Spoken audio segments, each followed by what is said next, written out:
The teacher asked the students to lay down and dream during the exam. The more impressive the things you dream about, the higher your score.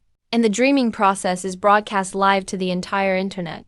Because this is a world invaded by void beasts, people need to create powerful heroic spirits in their dreams. To battle.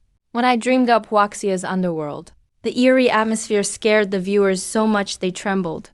However, the proctor in charge mocked me out loud. Underworld. Never heard of it. It's just an empty pretense.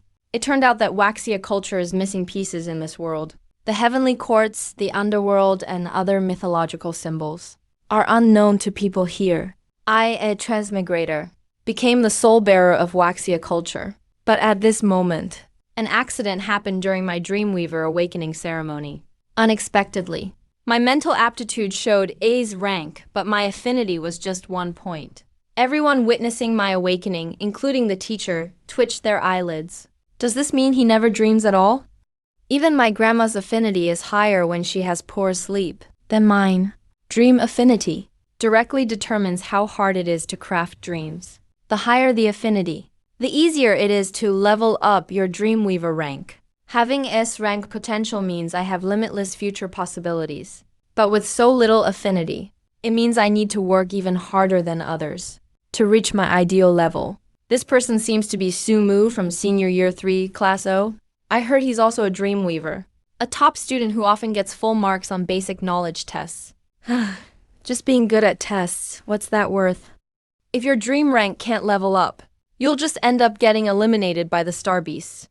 The whispers around me didn't catch my attention, because in my mind, a simple, ancient-looking book suddenly appeared. Unique awakening talent. Ancient Waxia.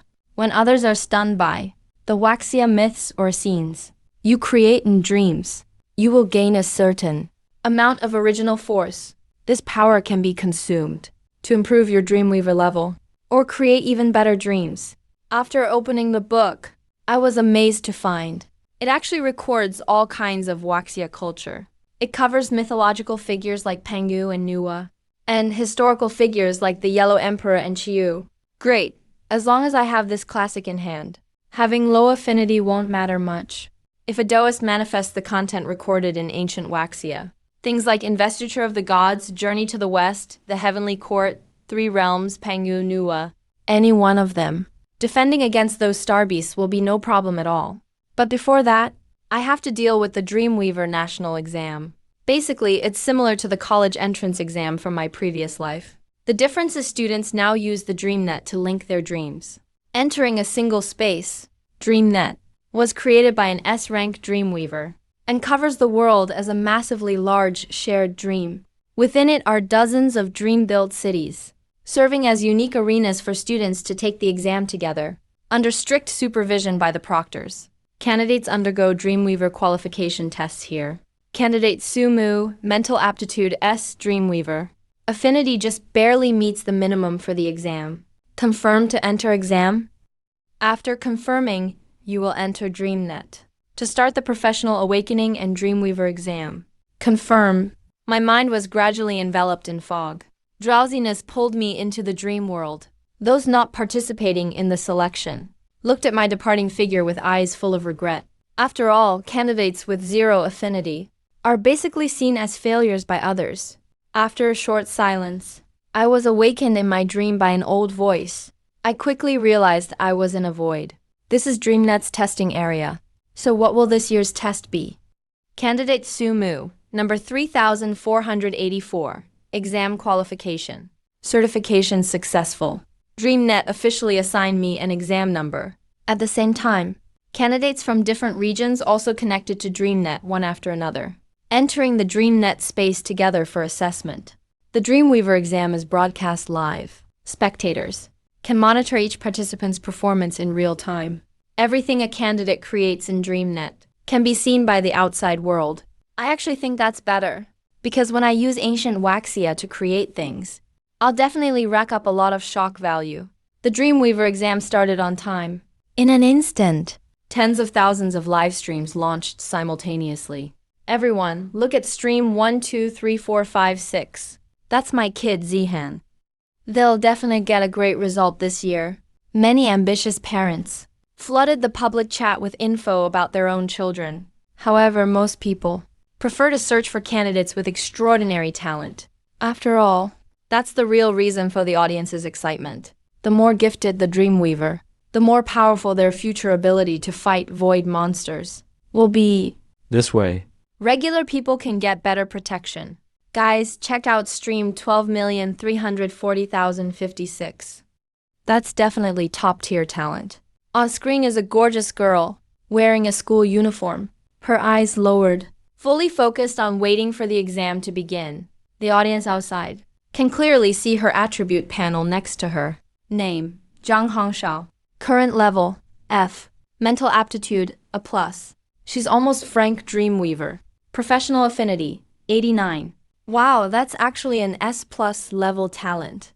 I've lived this long, and I've never seen such potential. Her professional affinity is actually as high as 89.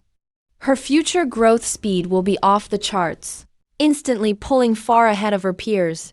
She's my senior at school, one of the top experts on campus, while everyone else was still chatting nonstop in Zhang Hongshao's stream. A public message caught most people's attention. Shocking, an S-rank candidate appears in this exam. Everyone can go watch in stream 3,438. There's actually an S-rank too. In seconds, the crowd surged into my live stream. I was sitting cross-legged on the ground at the time, trying to awaken as a novice Dreamweaver. Only then did I realize how much trouble having only one point of affinity is. The process of combining talent and the Dreamweaver profession was painfully slow, but what others saw were countless illusionary images flashing around me as I awakened. Some saw a magnificent jade seal, engraved with longevity as the heavens, and the words, "May you enjoy eternal prosperity." Others saw a flowing waterfall, and a stone steely inscribed, "Blessed land of flower fruit mountain, water curtain cave of the immortal realm." Whoa, what is going on here? This examinee's style is way different from the others. Damn, this is what an S-rank candidate looks like. The dreams that just flashed by were absolutely stunning. What the outside audience saw was, of course, ancient Waxia, manifesting externally as I awakened. Because Longo culture has been broken in this world, for people now, naturally these things seem very novel. The scenery is really beautiful, but the giant in the scene, why does he keep chasing the sun? Can anyone in the chat explain this to me? Yeah, exactly. I also saw a primitive man with a bow and arrow, aiming at 10 suns. I honestly have no idea what this candidate is trying to express. Everyone chatted noisily for a long time. It wasn't until then that someone noticed the attribute panel beside me. Name, Sumu, mental potential, S. Career compatibility, 1. What the heck? When countless viewers saw this bizarre attribute panel, they were all stunned, and after making sure they weren't seeing things, the entire live chat immediately exploded. This is just unbelievable. You're saying he's been sitting there, not moving at all, maybe still in the awakening stage? That's entirely possible.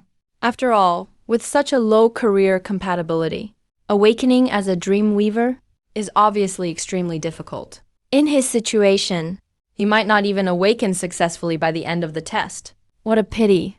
S-level mental potential. Countless words of regret flooded the screen where I couldn't see. Welcome, all candidates, to the Waxia branch of the DreamNet Exam Center.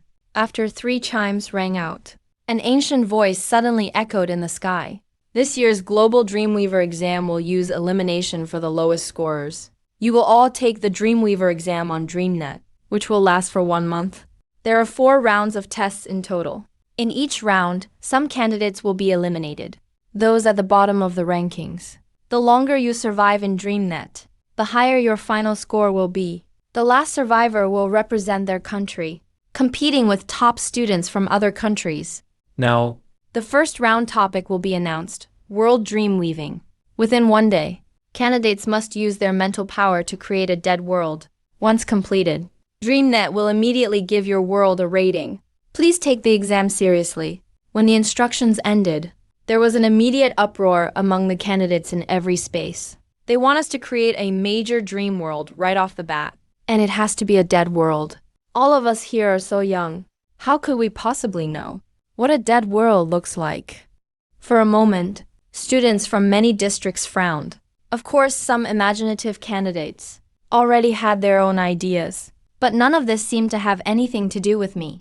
At that moment, I was still quietly awakening my dreamweaver ability. While immersed in the grandeur of ancient Waxia's history, I just sat like that for most of the day, almost as if I didn't care about the time limit at all. Half a day passed, and many candidates had already handed in their work. The DreamNet leaderboard kept updating with new names, making the viewers exclaim non-stop. Jiang Hongshao dreamed up Grave of the Fallen Star, earning a B-level score on DreamNet. Oh my god! This dream world actually has B-level potential. From Xin District, Qian Cheng dreamed up Grave of the Withered Bones, vividly recreating the carnage of the battlefield. He also earned a B-level rating from DreamNet. There's also Su Kun from Xingye District. His creation called Day and Night also made it to B-level. Candidates from different exam districts of Waxia submitted their dream worlds one after another. The chat was full of amazement. After all, this was the first dream each candidate created since awakening as a dreamweaver. To start at B-level potential means if they had even more time, who knows what might have happened. I officially announce, this is the strongest dreamweaver class in history. These B-level dreams are honestly incredible. If anyone can create an even better dream world, I'll literally wash my hair upside down tonight. More and more people started watching my stream, even though I just sat there, still as ever. That S-level potential still drew in countless viewers. Even with such ridiculously low compatibility, Jiang Hongshao's creation still got a B-level rating. With my S-level potential, they still have some expectations for me. Finally, the ancient Waxia scrolls in my mind emitted a dazzling light. They completely merged with my consciousness. I successfully awakened as a dreamweaver. Finally, I could start the test. After pulling my focus back from my consciousness, I let out a long breath. I rubbed my sore shoulders. And after a short break, I started reviewing my attribute panel. Dreamweaver successfully awakened. Current level, level Dreamweaver. Dreamweaving ability consumes mental power. Create any scene or being you imagine. The strength of the dream isn't absolutely tied to your current level. Even an F-level Dreamweaver can create an S-level dream. The difference is you just can't maintain it without enough mental energy. So the topic this year is to create a dead world? I muttered quietly, then glanced at the remaining time for the test. But apparently 3/4 of the time had already passed. Damn, this awakening took so much of my time. Still, I wasn't panicking. After merging with ancient Huaxia, I found I could pull out any content recorded in Huaxia culture directly from the scrolls, without having to spend mental energy on a draft and reconstruction. In other words, this would save me a lot of time. An unnecessary drain on mental power. A world after death, huh? The first thing that came to mind was the most iconic place in Waxia mythology, the underworld that's a complete realm of death. It has the Gate of Ghosts, the Yellow Springs Road, and the Bridge of Forgetfulness. The 10 Kings of Hell and the 18 levels of Hell are all within. This Waxia underworld doesn't belong to anyone. With that thought, I started sketching out the underworld scenery. But with my current mental energy, fully recreating it was impossible. With 30 points of mental power, I could only recreate part of the underworld, but that would be enough. It's moving! It's moving! The audience in the stream instantly became excited. Some could only shake their heads helplessly, noting that there's only 1/4 of the time left. Even with S-level potential, it might not be enough to create a good scene. Of course, I couldn't see any of this. At that moment, the ancient Waxia scrolls flipped in my mind. Very soon, a pitch-black archway, engraved with images of the 18 evil ghosts, came into view. Inscribed, Gate of Ghosts. These 3 characters were chilling to the soul. Anyone who saw it would be terrified. So I decided to start with the Gate of Ghosts, to create my own dream world of death. Hey, it's time for this world to experience the true legacy of Waxia.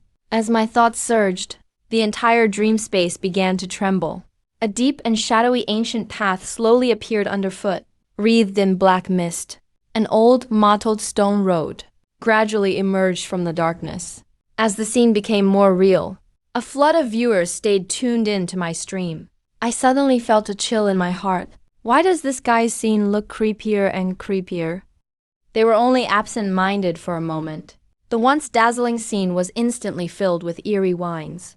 It sent shivers down everyone's spine. Beside the bluestone path, strange red flowers bloomed one after another.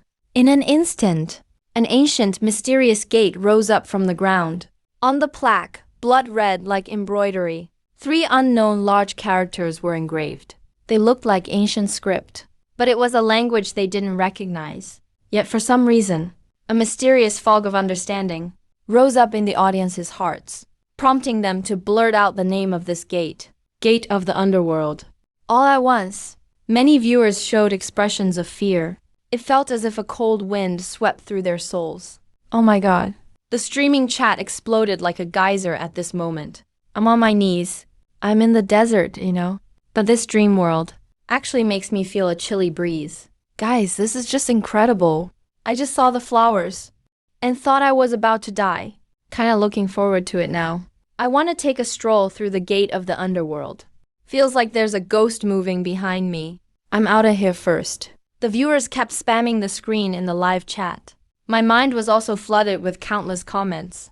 Luciane was shocked by your rough draft underworld creation. Gained 0.1 Li of original force. Zhao Gang is shocked. Gained 0.1 original force. More and more people are shocked by the underworld I created. The number of original force points gained is rising at a visible rate. Though I don't know why. Why is everyone providing a different number of points? No time to care about all that. I keep devoting myself to creating the underworld. Once the gate of the underworld, river of forgetfulness, and the bridge of helplessness are all finished. I already have cold sweat on my forehead. Looks like my mental power is about to hit its limit. After creating the world, it still needs to be maintained with my mental power. If I want to keep improving the underworld, then the previously created Yellow Springs Road or Bridge of Helplessness and other scenes, they'll slowly disappear due to lack of mental support. It's a pity the underworld now is just the tip of the iceberg. I don't even know how this incomplete underworld will be rated. With my remaining mental power, I condensed a patch of black mist into a half-finished minotaur, then submitted my dream world. The space immediately reset to its initial state, not even 3 minutes later. The exam announcement, which had almost stopped updating, sounded again. Test taker 3484, Sumu's Dream House, Underworld. Received an S-rank rating with a score of 100. After the broadcast ended, Sumu's name immediately shot to the top of the leaderboard. The whole place was instantly in an uproar. Oh my god. It actually got an S-rank score. This candidate named Sumu actually created a death-themed dream world with S-rank potential. If this dream is further developed, it will definitely become a powerful weapon in the void battlefield. The dream web the students are using for this exam is itself an S-rank dream creation. Even the other candidates taking the exam with me were shocked. Everyone's guessing who this Sumu is, especially the top few on the ranking. Getting a B-rank rating on your first creation proves these people are geniuses. But suddenly, a dark horse appeared and got an S-rank rating right away. Anyone would find this unbelievable. A candidate numbered 1125 had a gloomy look on his face. Is this Sumu from some powerful family? How did he create an S-rank dream world on his first try? Did he just happen to get a basic dream world he was good at? Damn it. First place in every round gets a reward. Before, all of us only scored B rank at best. Now that this guy came out of nowhere, he's going to take all the prize rewards. Some candidates even stared in disbelief. An S-rank dream world? Even my grandpa needs time to design and plan one before he can make it. How did this guy pull it off in just a day? Outsiders, bring in the family's professional raters to check this out. If the underworld doesn't really match S-rank standards, we must formally file a complaint. The storm girl of the exam shouted into the empty space before her, in places he couldn't see.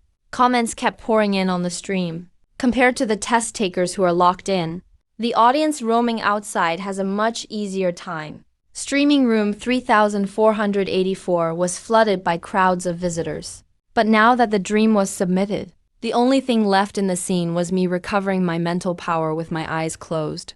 Many scenes could only be relayed by veteran viewers in the chat, turning on their loudspeakers to explain.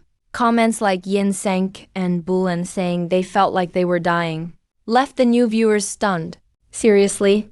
Once the exam ends, their works have to be publicly displayed. I want to see whether this so-called underworld is honestly as wild as you all say. Quite a few Dreamweavers are present today. Ordinary viewers can only watch from the outside, but it's different for creators. Those who awakened as Dreamweavers can enter the dream web and personally experience the candidates' creations, their dream worlds. I want to visit the underworld too. Bro just became a Dreamweaver. Perfect timing. Anyone else in the field want to form a party? Let's go to the underworld and check it out together. Type 1 in chat if you want to join.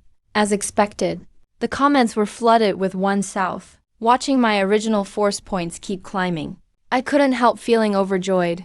From the start of building the underworld to the submission and scoring, my original force points already reached 200. I tried applying that force to level up as a Dreamweaver. As my original force points decreased, my spent mental power was gradually restored. The exhaustion faded away too. But my Dreamweaver level was still F after checking again. No change there. But my mental power limit went up from 30 to 32. That's obvious progress you can really see. I can keep accumulating original force myself. If leveling up relied only on my own compatibility, it would take forever. Meanwhile, the examiner in charge of my area was also shocked by my score. In this area, is there really a candidate who can create an S-rank dream world? This young man's name was Chun Dehem. His face was full of disbelief. Since the dream web is managed by S-rank masters, there shouldn't be any errors in judgment. But this result today seemed really bizarre to Chun Dehem. Normally, if an examiner notices something suspicious, they have to report it to the chief examiner. But he figured he could handle it himself. There's no need to bother any Dreamweaver exam supervisor above grade B. After all, exam zones are divided according to students' attributes. If you end up in his zone, it naturally means the candidate's overall stats aren't great. This S rank is probably just a Dreamweb error. To be able to create an S rank dream right after awakening. Imagine how far they go after they grow up. Chun Dehan decided to personally enter the underworld for a first-hand experience. If he encounters anything above a B rank in this dream, he'll then report to the main examiner. After all, as a grade C Dreamweaver, he's confident enough to handle a rookie's first dream. He's sure he has what it takes. Dreamweb, load the underworld exam scenario for candidate 3484. As soon as he finished speaking, the space around Chun Dehan shook violently. Moments later, he was transported into the scene. The underworld. The first thing to come into view was a mass of black fog. A cold, blue stone path stretched out beneath his feet into the darkness. Chun Dehan started observing his surroundings. He curled his lips slightly. This is his rank? Even though the black mist and chilling wind in front of him could send shivers down anyone's spine. That's really all there is to it.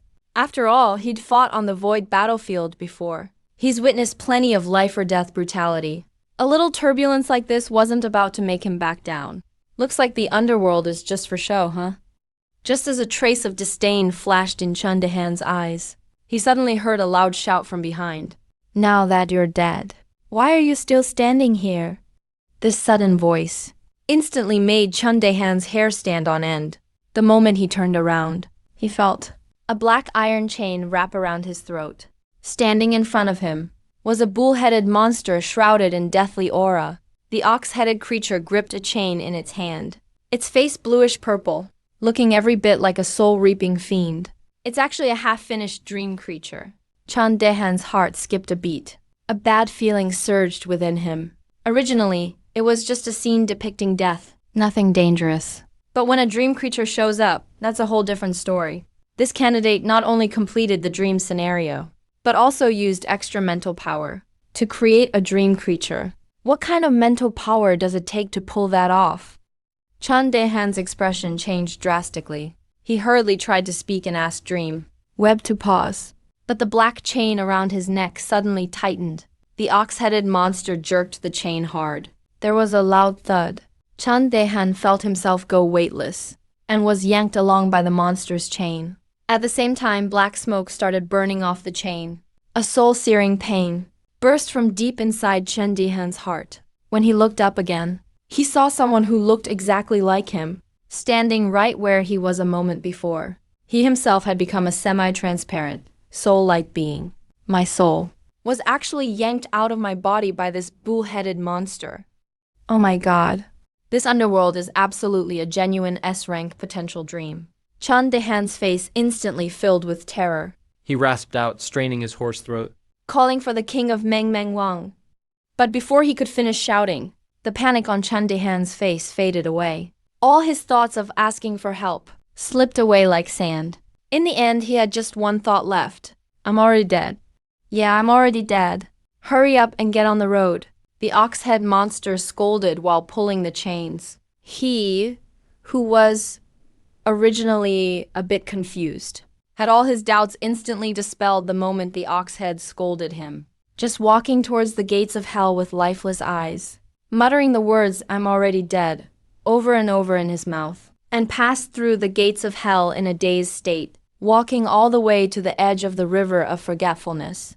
An inexplicable sense of grievance rushed directly to Chun Dehan's heart. He had a strong urge to cry. A 3-tier small bridge spanned across the river, while underneath, countless crying ghosts roared in the river water. As if falling off the bridge by accident would make one a member of the crying ghosts in this river. The ox-head monster stopped by the bridge and chanted a poem. Bronze snakes and iron dogs feast as they please. Falling into the river of helplessness offers no way out.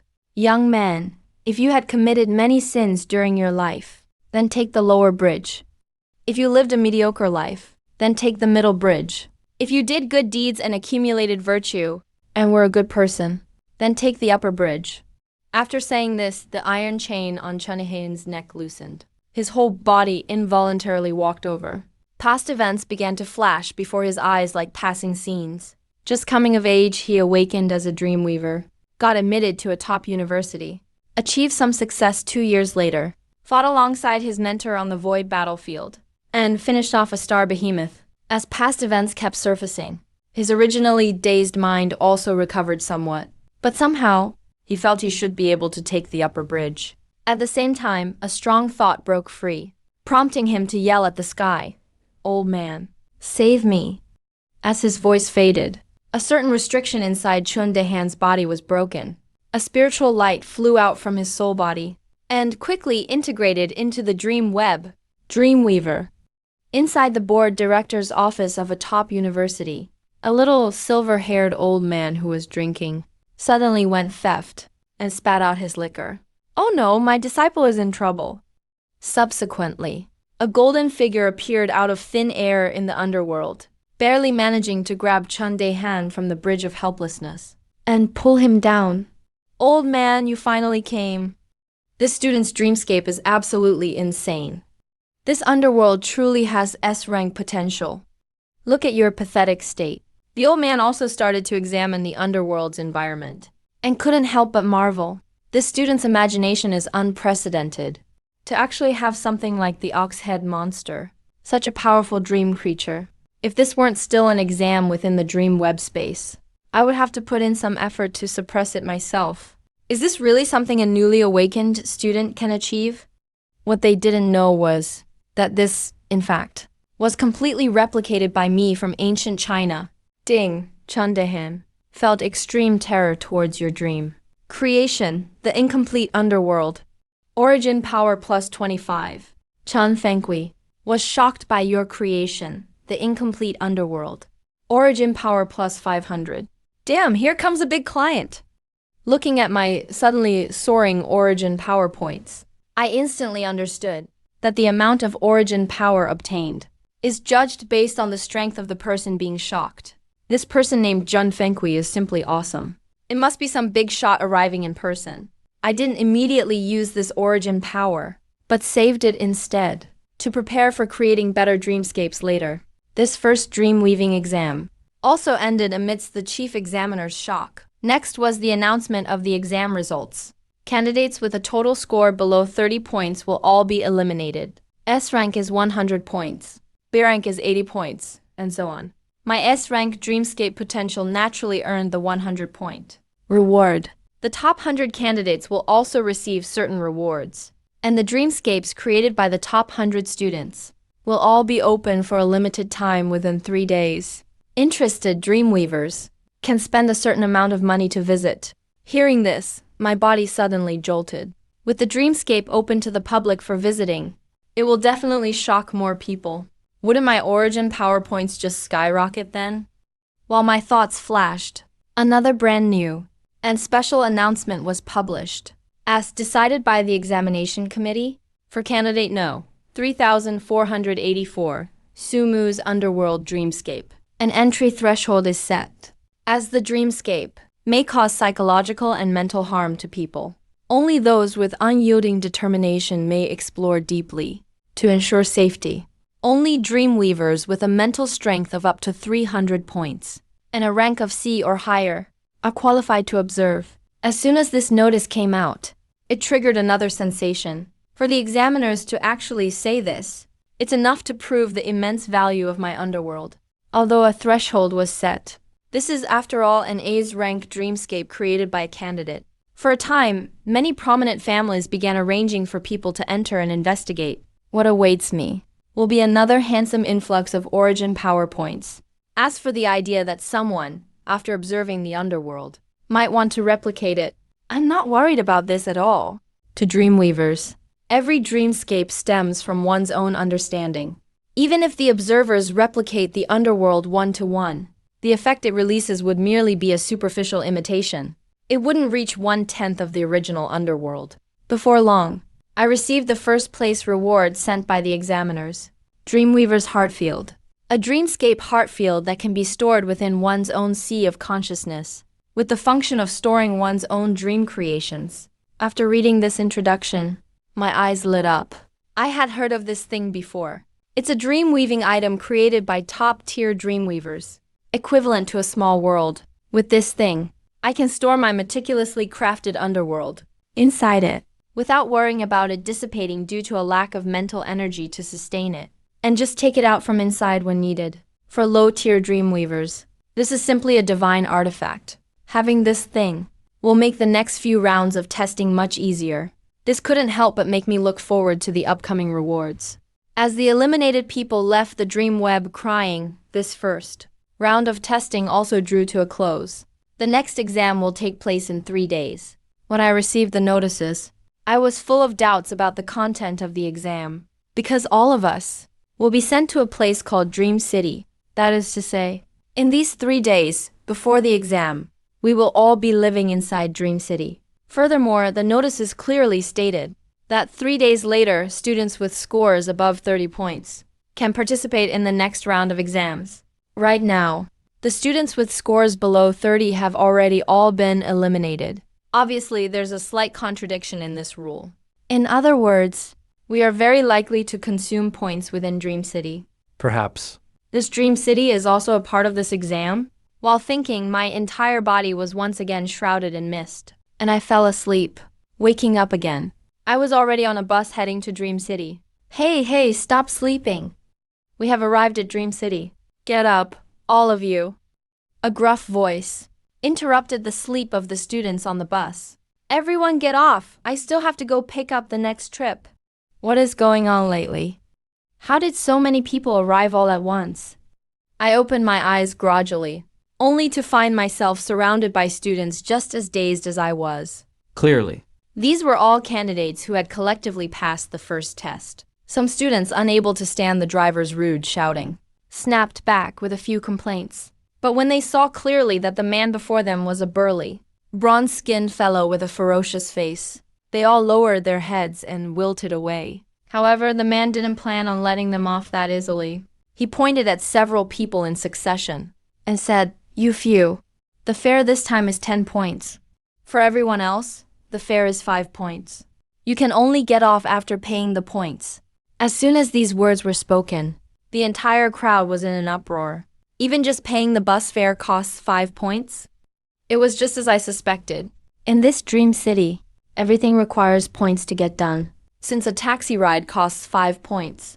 Then the cost of food, clothing, housing, and transportation after entering, I'm afraid, will only be higher. Some students on the bus who were right on the edge of the passing line broke down instantly. If they couldn't gather 30 points in 3 days, they wouldn't even have the qualification to enter the second exam. The driver scanned the crowd impatiently. 5 points won't kill you. Hurry up and get off the bus. Instead of wasting time complaining, you'd better get into the city early to earn points. I'll count down from 5. For anyone who hasn't gotten up from their seat by then, if you end up with a missing arm or a broken leg, I won't be held responsible. The students had no choice but to get off the bus dejectedly. As they passed the driver, they swiped their points with expressions of sheer heartbreak. I wasn't the only one in a vehicle experiencing this. Hundreds of thousands of candidates gathering here were all facing the issue of travel fees. This scene was being broadcast to the outside world via live stream. Parents watching the stream couldn't help but feel nervous. Amidst the gloom, someone was seen speaking heatedly in the general chat channel. Brothers, the candidate in stream room 3438 is practically cheating. Why doesn't this guy named Su Mu have to pay the travel fee? These words startled everyone. Wait, why does the name Su Mu sound so familiar? When it was my turn to get off the bus, the driver, who had been fierce and malicious earlier, suddenly broke into a kind smile. Little brother, you've had a long journey. Let's just waive your travel fee. Here, take these 10 points. Consider it a meeting gift from your older brother. Seeing this scene, the audience in the live stream room was instantly in an uproar. This is unfair. Why did my Zihan have to pay 5 points? Is the cheating really going to be this obvious? Just as the audience was noisily threatening to report it, the next few bullet chat messages made them fall silent. Jiang Hongshao from King District didn't have to pay a toll either. And the driver gave her 5 points as a meeting gift. Same over here. It seems all candidates ranked in the top 100 of the Waxia exam district got gifts. 5 points. Only Su Mu, who is ranked first, was given 10 points. So he's Su Mu, the one who came in first in the first test. Those who had just entered my stream suddenly realized, people above, this is a well-deserved reward, okay? If you're so capable, why don't you get into the top 100? Those who hadn't gotten off the bus yet immediately cast envious glances my way. However, I furrowed my brows tight, feeling a bit puzzled. After taking these 10 points, what will I have to pay back? Smart. I like talking to smart people like you. After praising me, the driver pulled a slip of paper from his pocket. Everything that needs to be said is on here. After reading it, the right to choose is entirely yours. Of course, I believe you won't give up this opportunity to earn points.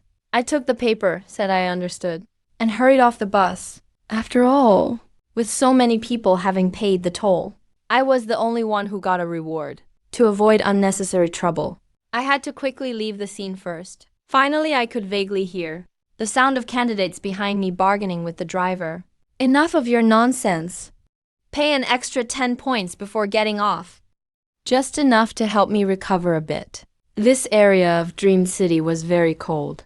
Many candidates were constantly rubbing their hands and consuming mental power to create a few pieces of clothing for themselves. This is the advantage of being a dreamweaver, able to weave dreams anytime and anywhere. As long as the mental power output is maintained, dream creations can exist in reality indefinitely. I walked forward, blending into the crowd. Before long, I saw the towering walls of Dream City. Everyone, look! The rules of Dream City are written on the wall. A student in the crowd shouted. Everyone looked up, only to see several lines of ancient text inscribed on the city wall. Welcome candidates to Dream City. You will survive in Dream City for 3 days. Only those with more than 30 points will be eligible for the next round of exams.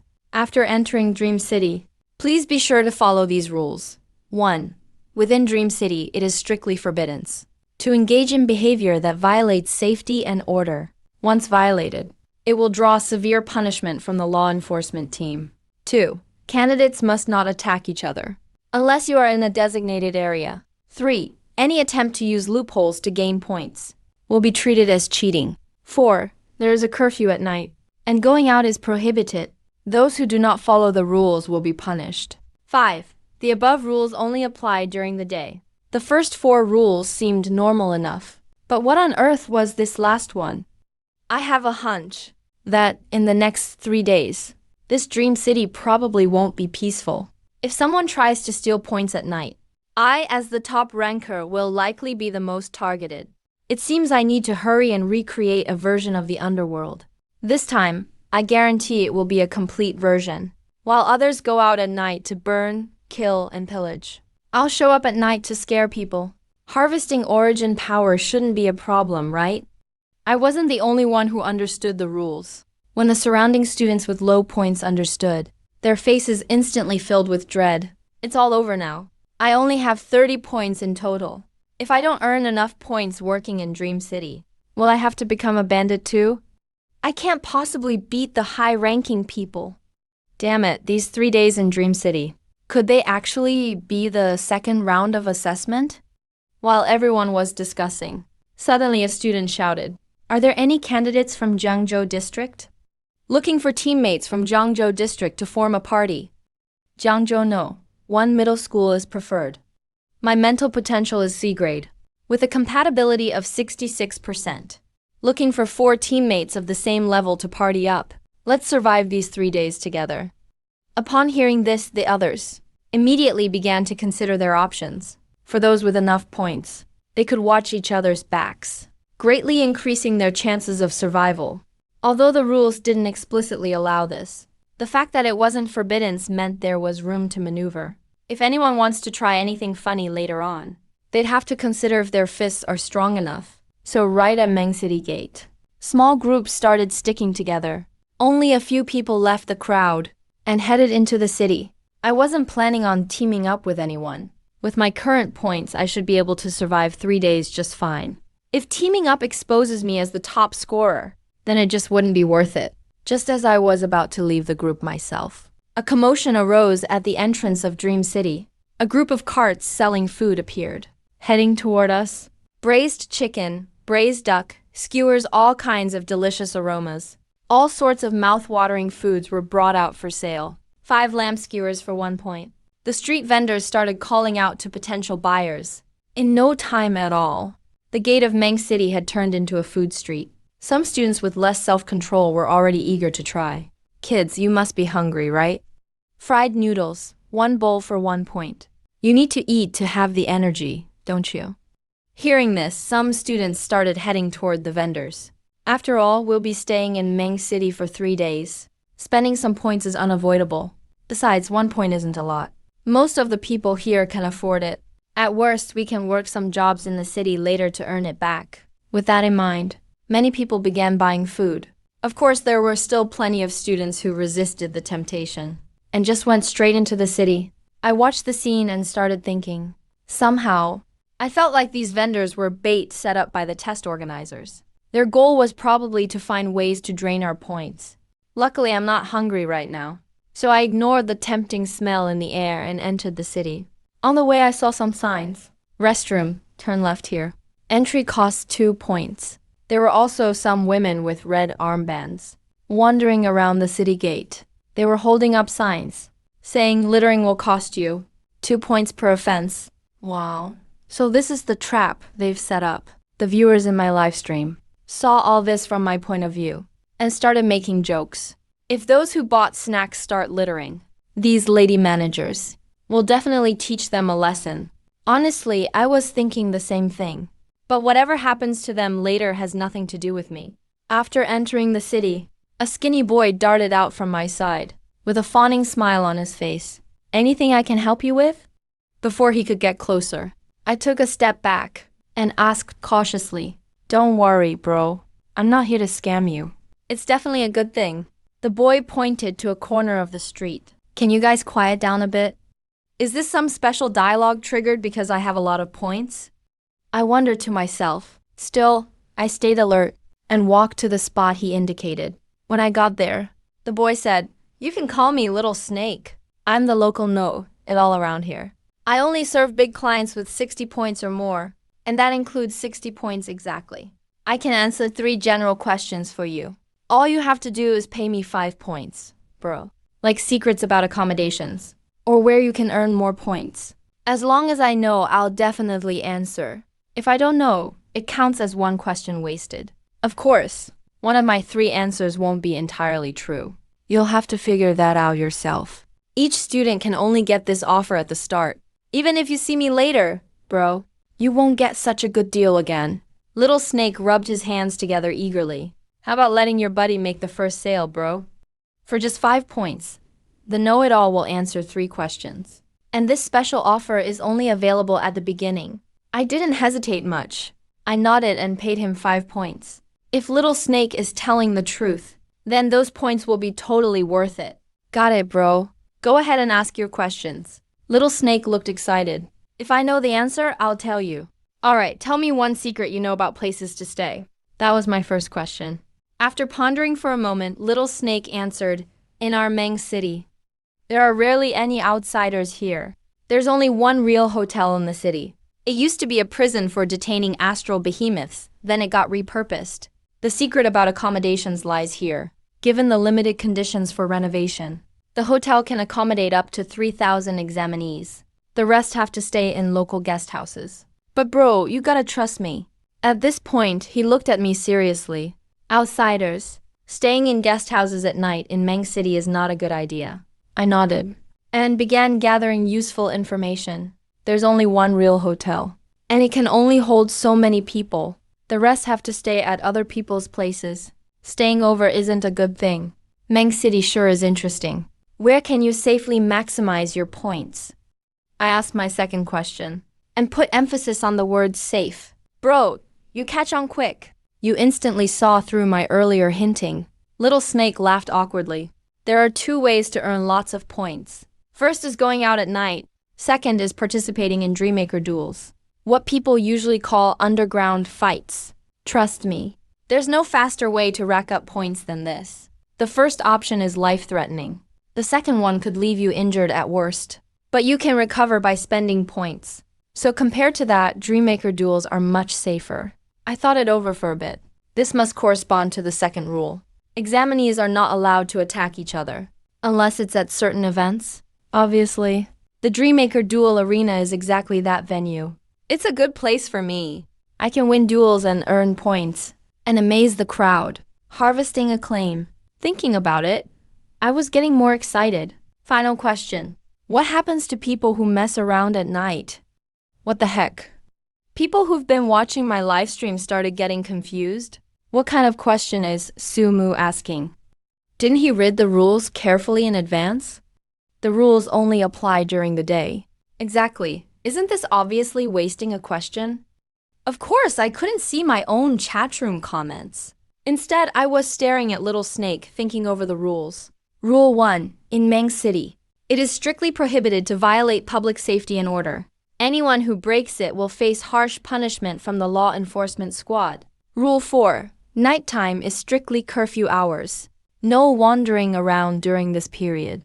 Rule breakers will be punished. Rule 5. The above rules only apply during the day. These 3 rules obviously conflict. It says the rules only apply during the day. So why mention that nighttime is curfew hours? And rule breakers get punished? So I came up with a bold hypothesis. If a student, at night, robbed other people's points on a grand scale, would they be punished as soon as daylight comes? After all, they violated the first and fourth daytime rule. But at night, rules are invalid. Then when day comes, repercussions follow immediately. That's the loophole I hypothesized. The rules are meant to entice examinees to take risks at night. Based on this guess, I asked Little Snake the last question. Little Snake was clearly stunned, and only answered after thinking for a bit. Well, for examinees, there are no rules at night. His answer was vague. I didn't bother to press further. After Little Snake handed me a map of Meng City, he turned and left. I unfolded the map and felt surprised. There were 2 marked spots. One was the accommodation area. The other was where the underground fights happen. What surprised me was, those 2 spots are right on top of each other. That means this place is both the hotel and the venue for earning points with duels. Just arrived in Meng City and it's already a string of events. But here, what does this have to do with the second round of the exam? With doubts, I headed over to the spot marked on the map. As soon as I walked in, I saw several students in various school uniforms, sitting scattered around. Looks like some who entered the city early. Managed to find the hotel location too. I went up to the front desk and checked the hotel room prices. Single room, 8 points per day. Deluxe single room, including buffet, 15 points per day. VIP suite, includes luxurious 3 meals, and the hotel's special services, 30 points per day. Only available for those with more than 70 points. Special note: all hotel rooms are for single occupancy only. If more than one person is found staying after 6 p.m., you bear the consequences. These prices are insanely expensive. People in the chat exploded after seeing the prices. Even the cheapest single room costs 8 points per day. This Meng City hotel is such a ripoff. Deluxe single room, 45 points for 3 days. If my kid dares stay in that room, I'll break their leg after the exam. Seriously, am I the only one who cares about that special service in the VIP suite? Is it legit or not? His question got answered pretty quickly. I walked up to the front desk and asked the girl there, "What special services do you offer in your VIP suites?" The receptionist just smiled and pointed to the map in my hand. She said, "Sir, whatever you're looking for, we have it right here." Looks like I was right. The Dreammaker Duel Arena really is here. VIP suite. Let's book it for a day. I didn't hesitate and paid. Oh my gosh, 30 points a day. He just paid like that. Viewers in the chat got rowdy one after another. Even the top scorer wouldn't splurge like this. Students sitting in the lobby looked shocked too. They turned to see someone actually book the VIP room. Wow, is he a big shot with over 70 points? I ignored them and followed directions to the VIP suite. After looking around, I finally spotted something on the table. An invitation letter. On it were 6 big words: Dreammaker Duel Arena Fight. With the start time, 3 p.m. Welcome to your arrival. Just as expected. Exactly like this. Booking the VIP suite is definitely an all-or-nothing move. If the buyer can't earn enough extra points in one day, it'll be a massive loss for any examinee. A bloodbath, basically. I checked the current time and started on today's plan. First, I'll create dreams in my room. Then at 3 p.m., I'll store the dream in my Dreammaker Mind Palace and take it to the arena with everything planned out. I took out the slip the driver gave me earlier, opened it up, and found an escort mission. The starting point is a spot in downtown. The end point is outside Meng City. Time, midnight. Reward, 40 points. Seeing that number, I couldn't help but tremble inside. What an enticing sum. It's so much, it's irresistible. Thinking carefully, I realized this mission has obvious issues. The reward is huge, which proves that the difficulty of the mission is definitely not low. But I'll still choose to go. Although 12 o'clock midnight isn't a good thing for others, it couldn't be better for me. I can earn points by doing missions, and also release the underworld to harvest source energy. It simply couldn't be better. It's settled then. The arena in the afternoon, then stir up more trouble at night, and finally do the escort mission at midnight. The day is packed tight just like that. After everything was ready, I began to recreate the underworld. The greenish stone slabs and the ancient, desolate ghost gate rose from the ground. I don't know if it's because it's the second time creating the same scene, but the mental power consumed this time was significantly less. Gradually, I had fully constructed the complete ox head, and even his sworn brother Horseface slowly emerged carrying the soul-hooking chains. At the end of the bridge of helplessness, an old woman brewing soup stepped out from the black mist, immediately followed by a towering and domineering ancient Chinese capital. Rising from the earth, this ghost city named Fengdu occupied a realm within the dream-making heart field. At this point, I vaguely sensed that my mental energy was showing signs of exhaustion. Without a moment's hesitation, I injected the previously accumulated source energy into the underworld. With a loud hum, black mist surged around the underworld. On the previously deserted Yellow Spring Road, many terrified ghosts appeared. Ghostly wails echoed incessantly before the cramped ghost gate. 18 ferocious ghosts with blue faces and sharp fangs entrenched here. Patrolling the surroundings, a figure dressed in a black robe, a solemn magistrate holding a brush, sat in the Yama Hall of Fengdu City. holding the magistrate's brush and the ledger of life and death. By now, I had consumed the 500 source energy points I had accumulated earlier. This gave the dream the true essence of an S-rank dream making. I looked over the small world I had created and nodded in satisfaction at the underworld. Even now, this underworld has not been fully perfected, but it already possesses extremely strong defense and the ability to terrify others. Once an emergency occurs, I can directly pull the underworld out of the dream-making heart field and bring it into the mortal world. Once an enemy falls into the underworld, it becomes my home turf. After all that tossing and turning, it was already noon. I naturally wouldn't miss out on the luxurious meals. Those 30 points can't go to waste. As soon as I stepped out, I saw the nearby VIP suite No. 5, from which a young man also emerged. The youth glanced at me, looking somewhat surprised. Not a student from a prestigious school? That's quite rare in the VIP suites. As he spoke, he leaned over to introduce himself. I'm Zhang Ling, from the Dream Tower affiliated middle school in Xingye district. You look really unfamiliar, brother. What's your name? As the saying goes, one doesn't hit a smiling face. Now that I have the underworld as a trump card, I have no need to hide. Su Mu, from Longtang High School in Linhai City. You said your name is Su Mu? When Zhang Ling heard the name, his eyes widened. It's actually you, kid. The one who created an S-rank potential dream and is first on the heaven ranking. Heaven ranking? I felt unfamiliar with this sudden new term. It's the points leaderboard. However, we students in the Xin district are used to calling it the heaven ranking, Zhang Ling said, sizing me up and down with clicks of his tongue. Linhai City. I remember it's not a major economic zone, right? You've really soared to the heavens in one step this time. Even if your performance is average from now on, getting into a top-tier academy is more than enough. As he spoke, he patted my shoulder. Going to eat, right? Mind if we walk together? We can exchange some information about Dream City on the way. I have some exclusive news on hand, which might be useful to you. I also sized up this familiar fellow and didn't refuse his invitation.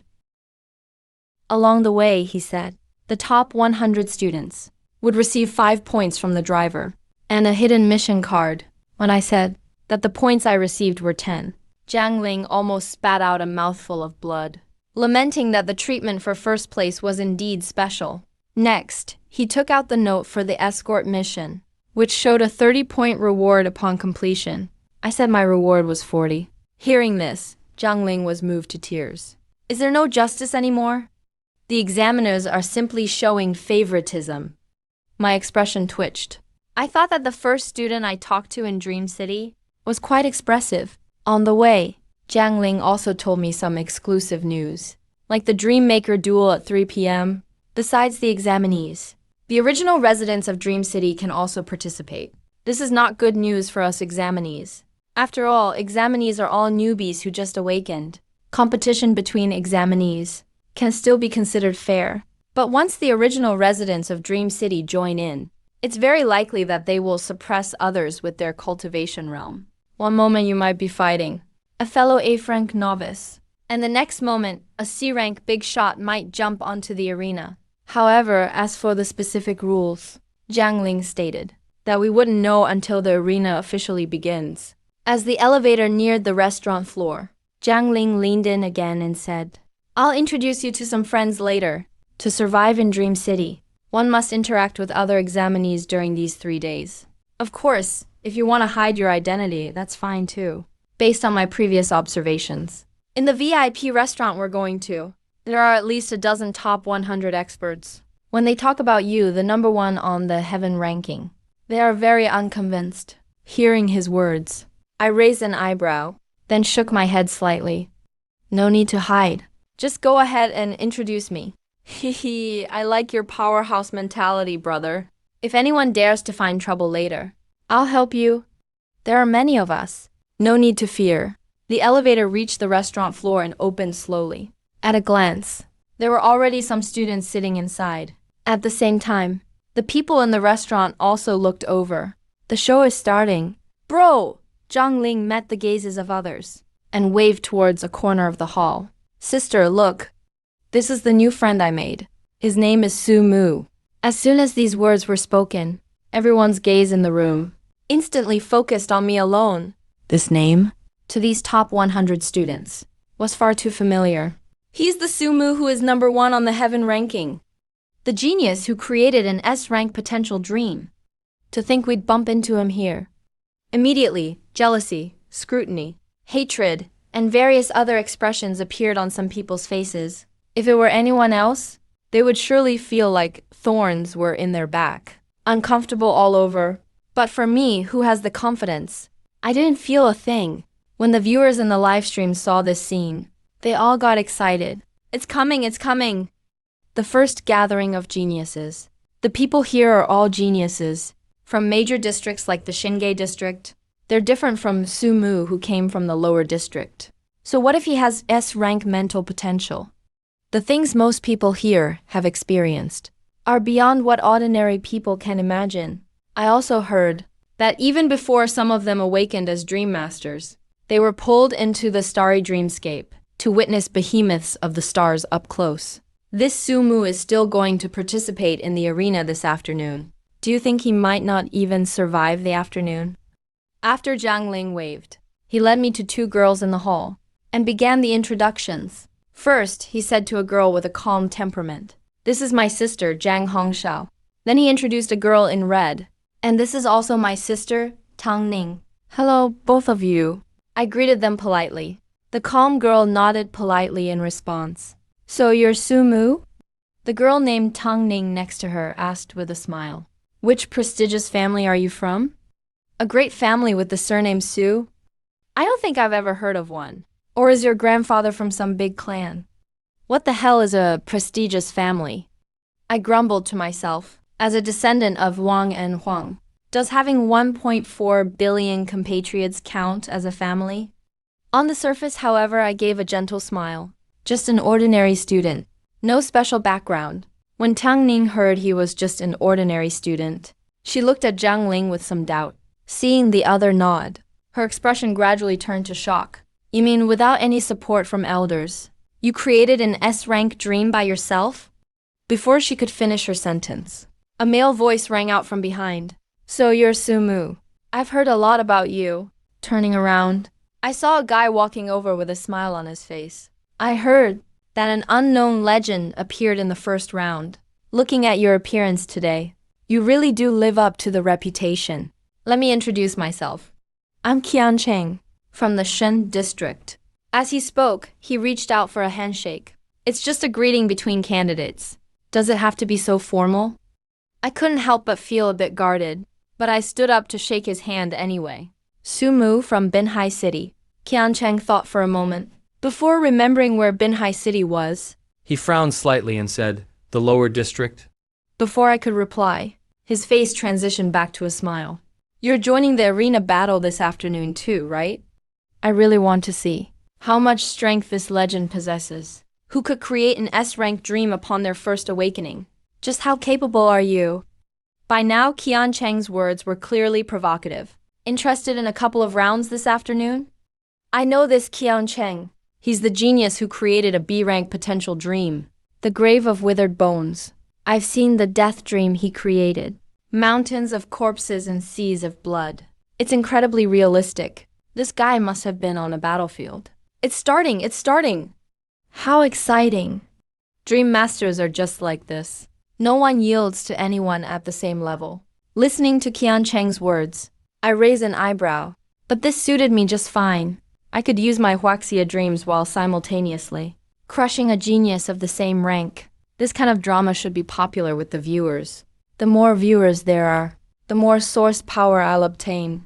Just as I was about to smile and agree, I heard Qian Cheng add, "I'll bet 30 points to fight you. Win or lose, these 30 points are yours. Consider it making a friend. What do you say?" As he spoke, he opened the point trading system. On my personal panel to the side, a message box immediately popped up. Accept 30 points from candidate Qian Cheng. Giving away 30 points right at the start of a transfer. I looked at the man in front of me, realizing something was wrong. Ahem. Zhang Ling beside me also coughed in time to warn me. I looked at the panel and smiled. I backhandedly modified the data and sent it to Qian Cheng. How about this? I have plenty of points. I'll give you 40 points. Let's have a match, and consider it making a friend. Some viewers in the live stream were dumbfounded. Are these two dreaming themselves stupid? Just for a match. Desperately giving away points at the start. It's a trap. Do you remember a rule in Dream City? It is forbidden to obtain points through any illegal means. When everyone saw this comment, they suddenly understood. Finding excuses to transfer large amounts of points between candidates counts as a violation, right? This kid is quite devious. If someone couldn't help but take those 30 points, they'd be punished immediately for breaking the rules. The reality was exactly as they guessed. Qian Cheng was indeed trying to test me using the Dream City rules. But unfortunately, my understanding of the rules was not inferior at all. Seeing this, no sign of disappointment showed on his face, as if this malicious attempt was just something he did casually. Don't you dare chicken out of the arena match this afternoon. Number 1, enjoy your meal. With that, Qian Cheng turned and left. This guy is very sinister. Which school is he from? Jiang Ling leaned forward and studied him for a while, but couldn't remember. Tong Ning, however, had a slight impression. Judging by the name, he should be from that Qian family. Jiang Ling thought for a while, and gained some recollection. Is it the family protected by that S-rank Dream Master surnamed Qian? I remember now. Speaking of which, the establishment of the DreamNet was somewhat related to them. However, as that S-rank Dream Master fell, the family declined quite a bit. For this kid to score so high, he must be the one the Qian family is focusing all their resources on. Brother, you're in for a treat.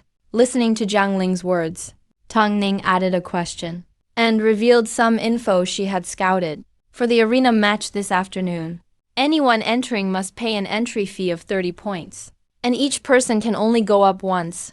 The points earned are linked to the number of matches. A successful challenge has a guaranteed yield of 30 points. But once you're knocked off the stage, 90% of your previously earned points go to the winner. As VIPs. After we go on stage, we have one chance to pick our opponent. The chosen person cannot refuse. However, everyone entering will have a restriction placed on them. Everyone else you see will be wearing black robes, making it very hard to distinguish who is who. That guy is probably afraid he won't be able to pick you then. So he pulled that stunt. He hopes that during the arena battle this afternoon, you'll step forward yourself. If he defeats you on the first day, he'll hold an absolute advantage on the leaderboard and attract more attention from the top universities. After all, the current Qian family no longer has the status to casually pick among top universities. I reorganized the information I received. The rule about being unable to distinguish opponents is simply a disaster for candidates. If you end up against someone above rank, it's basically just handing them points for free. Thanks a lot. I'm willing to share this information with Tang Ning. As a gesture of goodwill, no need to thank me. I'm not that generous, you know. If I find out that your skills are on par with Qian Cheng, I can guarantee I'll be the next one to challenge you, Tang Ning said with a smile. Since you scored 20 points higher than us, you'd better bring your sophomore level skills. Otherwise, I'll make sure you end up taking the second round lying down. This is really frustrating. The rewards for each round of the exam are pretty generous. Jiang Ling sighed. So this young lady is still holding a grudge? And so, a rather strange lunch began here. Gotta admit, the 30-point room meal package is actually pretty nice. Half an hour later, I returned to my room on underground level 17. While checking out my attribute panel, I suddenly noticed my source power had made a huge jump. Someone named Wang Ri contributed 500 points all at once. Looks like another big shot. And the others are each providing at least 6 points of source power. Those tiny decimal increases from before are now barely noticeable. Is this because the underworld dream creation is only open to dream makers ranked C or above? After thinking for a moment, I used 200 source power to boost my mental strength, saving the rest for emergencies later. Just like that, my mental strength rose from 32.5 to 34.5 instantly. Hey, so what if my compatibility with the dream maker profession is low? With plenty of source power, I'm not worried about increasing my mental strength. As I was getting ready for the afternoon match, the underworld from my first round exam was blowing up online. Even a famous writer wrote an article about the underworld experience, especially the feelings on the bridge of forgetfulness, as if he was truly about to enter reincarnation. Once the article was published, the underworld's popularity soared again. Even more people were lining up to experience it. At the same time, some people camping in my live stream began looking forward to what new landscapes the revamped underworld would offer. When it was almost time, I stepped out of my room and followed the map to the arena, guided by staff in black the entire way. I walked through several long corridors and finally arrived at a heavy black door. I tried pushing the door open. Inside was a circular hall with a massive round arena in the center, and rows upon rows of spectator seats surrounding it. Many figures in black robes were already seated there. The attendant led me to the VIP viewing room on the second floor. Through the one-way glass, I could overlook the entire arena. Then, They brought me to a room clearly marked No.18. Sir, this is your room number, which will be your alias in this tournament. Inside, you'll find a fruit platter and other amenities, as well as the official rules. This arena tournament will last until 5:30 p.m. You won't be able to leave this room before then. With that, the black-clad staff opened the door and led me in. The glass in the private room gave a clear view of the arena below. I took the chance to review the arena rules. They were pretty much as Tang Ning had described, so I didn't pay extra attention, except for one more rule. After each fight, you could choose to take a break and spend 20 points to restore your mental strength. Obviously, this was meant to give each challenger a chance for a winning streak. By now, the VIP suites were packed. Looking around, everyone was in black robes, faces hidden. Yes, that's the effect of the arena's identity masking. Only the host in the center with a microphone showed his real face. I think the host was Wang Ri, principal of Dream Tower Academy. Gasps erupted from the audience and VIP seats alike. This arena really draws a big crowd, huh? He's the principal of the top Dream Maker Academy in the country. SG Dream Maker. The name made my heart skip a beat. Isn't Wang Ri, besides Chen Fengqi, the other person who contributed 500 source power to my total? So he's the principal of Dream Tower. Not long after, Wang Ri finished the opening speech on the arena stage and promised that those who performed well today would receive extra attention from Dream Tower. The examinees below instantly grew excited. If they could just win a few rounds on stage, even with average results in the end, they'd have a shot at being accepted for advanced study at Dream Tower. Soon, someone rushed onto the arena and volunteered to be the first challenger. That guy is reckless. Didn't even check the situation and just charged up. but I could already tell who he was from his voice. The same Qian Cheng who tried to provoke me at lunch. And as soon as he took the stage, he turned off his disguise. Everyone could see his real face. Looks like he really wants to steal the spotlight with this match. Ah, Sumu, come out. As soon as he said that, everyone was in an uproar. Wow, this is intense. Going straight to challenge the top of the Sky rankings. This guy must be desperate for fame. That's the guy who created an S-rank dream. The livestream viewers got hyped too. Here we go. A genius who created a B-rank dream challenges Sumu. An unstoppable clash. Before anyone on stage could react, someone in the seats stood up and said, "I'm Sumu. You've got guts, kid." Daring to challenge the number one on the Sky rankings. Qian Cheng was just about to trash talk when another black-robed figure on the other side stood up. "I'm Sumu, and I'm here to accept your challenge." Then, a few more people stood up too, all claiming to be Sumu. What the heck is going on? Sitting in VIP box 18, I was totally confused. Why is everyone pretending to be me? But then I realized the answer. With the identity masking, it's basically impossible to tell who's who.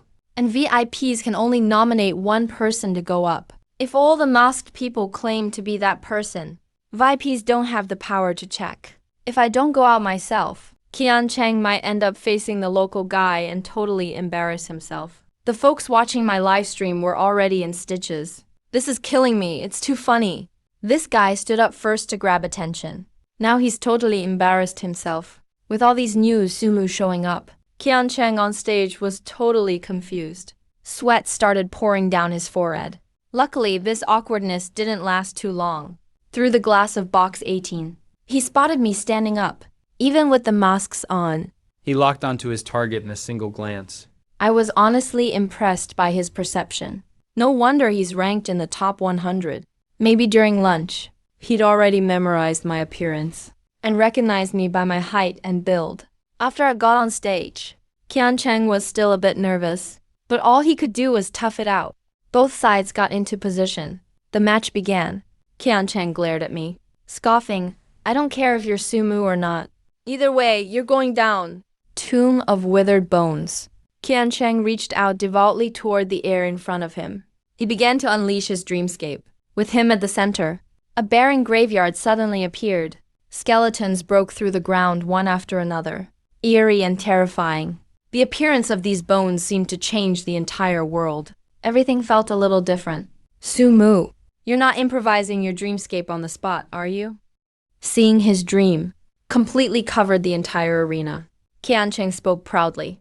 Viewers in the live stream watched this field of bones. They were all shocked. No wonder it's a B-level potential dreamscape. Just summoning the undead by merging dreams with reality is enough to dominate the top 100, right? This Sumu is in real danger. That's so despicable. And yet, he actually used Dreamfield's storage function. Some people who know my family background started complaining indignantly. Linhai City is part of the lower district. Props like Dreamfield, made by S-Class Dream artisans, are worth millions. There's no way an ordinary family from the lower district could afford them. But the use of items like Dreamfield, that store dreams, is allowed in this exam.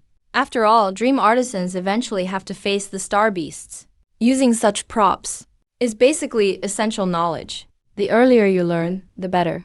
So the exam doesn't ban these items. An S-level death dream is powerful, sure, but it also takes time to construct. And even after it's created, how much mental strength can you actually maintain it with? If I had known, I would have lent Sumu one first. Jiang Ling and the others were worried about me too. Hey, Dreamfield, huh? Who doesn't have one? But before Qian Cheng could bask in his pride for long, wails suddenly echoed from all around him. We died in vain. I can't accept this. I don't want to die yet. I am a general of the nation. How could I let myself be dragged to the underworld? Next, ghostly figures glowing faintly emerged around Qian Cheng's boneyard. What a phony display. Qian Cheng started sweating. He immediately summoned a group of skeleton archers from underground, wanting to shoot at the ghosts. But to his surprise, he actually sensed fear coming from his own skeletons. How is this possible? How could skeletons feel fear? In the next moment, he felt his link to the boneyard severed. No matter how he tried, he couldn't reconnect. Now Qian Cheng truly panicked. The scene was instantly shrouded in black fog. A massive spirit gate rose from the center of the arena. The audience, most of whom were watching from close by, immediately sensed, from inside the spirit gate, a breath of death calling out to them. Those with weak willpower even wanted to step onto the stage and calmly accept death. This guy's dream construct is actually complete. Even Tang Ming, who was usually spoiled and stubborn, was unusually quiet at this moment. Her expression betrayed absolute shock. She had memorized Sumu's body and height at noon, so she recognized him instantly when he went on stage. So this is the underworld with S-level dream potential? This soul-shaking sensation of death is at least a B-level dream artisan specialty? But Sumu is just a newly awakened F-level rookie? Liu Yang was shocked by your incomplete construct. The underworld felt astonished. Prime power plus 500. Tong Ning was shocked by your creation. Prime power plus 5. Qian Cheng was terrified by your creation. Prime power plus 25. With the new underworld appearing, my prime power started surging again. Then, as the bridge of no return in Fendu City emerged, Oxhead and Horseface, black and white impermanence appeared left and right. Compared to the grandeur of the underworld, Qian Cheng's B-level dream boneyard is just a cheap knockoff. A pile of bones is hardly an afterlife. Master, I surrender.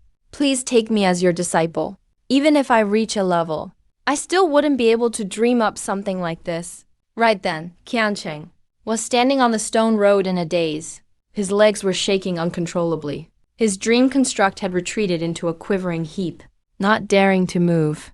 Oxhead and Horseface emerged from the black fog, chains in hand. A familiar voice sounded on stage. But now that you're dead, why stop moving forward? As soon as this voice came out, before Qiancheng could react, the person in seat 666 suddenly shuddered violently. Chan Dehan was all too familiar with those words. The last time his soul was taken, that was exactly what he heard. And because of that incident, his teacher punished him by making him act as an NPC in Dream City when needed, having him go on stage to adjust scores, to prevent any student from earning too many points through the challenges. In other words, he might have to face this underworld again. Just thinking about it made him shudder. He even wanted to call his teacher and quit immediately. He couldn't last even one more minute as a proctor. If he experienced death again, Chan Dehan felt he would lose his mind. Impossible. There's no way an FG could create this. Qiancheng's legs trembled in the dreamscape. Damn it, I admit defeat. Losing to a senior. I accept it, Qiancheng said stubbornly, even while surrendering. Even if he gave up, he refused to admit this was the work of a student. The livestream audience exploded in laughter. This kid came just for a free meal, huh? Was he planning to eat the entire floor in one bite? Or break it into pieces and eat it bit by bit? Unlike those with the omniscient livestream perspective, Qiancheng's words were actually believable to the students on site. After all, the intensity of this dreamscape was well beyond their understanding of an F-level dream artisan. Some had already begun to suspect. Maybe an examiner came down to bully the rookies. In any case, almost no one there believed the one in the arena was Sumu. Because in this death dreamscape, no one mentioned the word underworld. Nor did the contestant give the name of their dreamscape. As for their doubts, I didn't respond. When the leaderboard is announced, all will be revealed. As for Qiancheng right now, I still think he deserves some punishment. Once Oxhead received my order, he immediately stepped forward. With a loud thud, Qiancheng's body seemed shackled by something. His face twisted in pain, and he was flung into the air. When he landed, his eyes rolled upward, and he fainted. This round's winner is guest number 18, who gains 90% of guest number 12's winning points. A total of 27 points. VIP no. 18's prize money increased, currently at 57 points. Will VIP no 18 continue? Wang Ri is watching my current performance. He approvingly asked, since he became the president of Dream Tower University, this is the strongest newcomer he's ever seen. If he can survive on the star battlefield, he'll definitely be a top-tier genius who can reach a level someday. But when he was just observing the underworld, he still found some shortcomings. He feels the combat power isn't very strong. Or rather, when facing the star beasts, it gets weakened a lot. Those monsters' defining feature is having both bodies and souls that are overwhelmingly powerful. Oxhead and Horseface. Pulling out those monsters' souls might be tricky. Of course, it could also be because Sumu is only F level. Oxhead and Horseface's abilities aren't at full strength yet. Plus, the setup for Yellow Springs and the Bridge of Helplessness feels like it's targeted at emotional beings. As for those star beasts, they aren't afraid of death at all. Now, Wang Ri can only hope. This underworld can surprise him even more. After I retrieved the underworld into my dream core, I couldn't wait to open my personal panel. Right now, my force is already at 2,856. The force gained from this fight is enormous. Right away, I casually picked a student in the VIP seats to continue the challenge. The chosen person visibly leaned back, with a scared look on his face. Once on stage, he tried to win quickly, hoping for luck. But as soon as his dream construct was summoned, it got devoured by the black mist from my underworld. Seeing he couldn't win at all, He simply jumped off the stage. VIP no. 18 wins. Prize money increased to 84 points. Continue?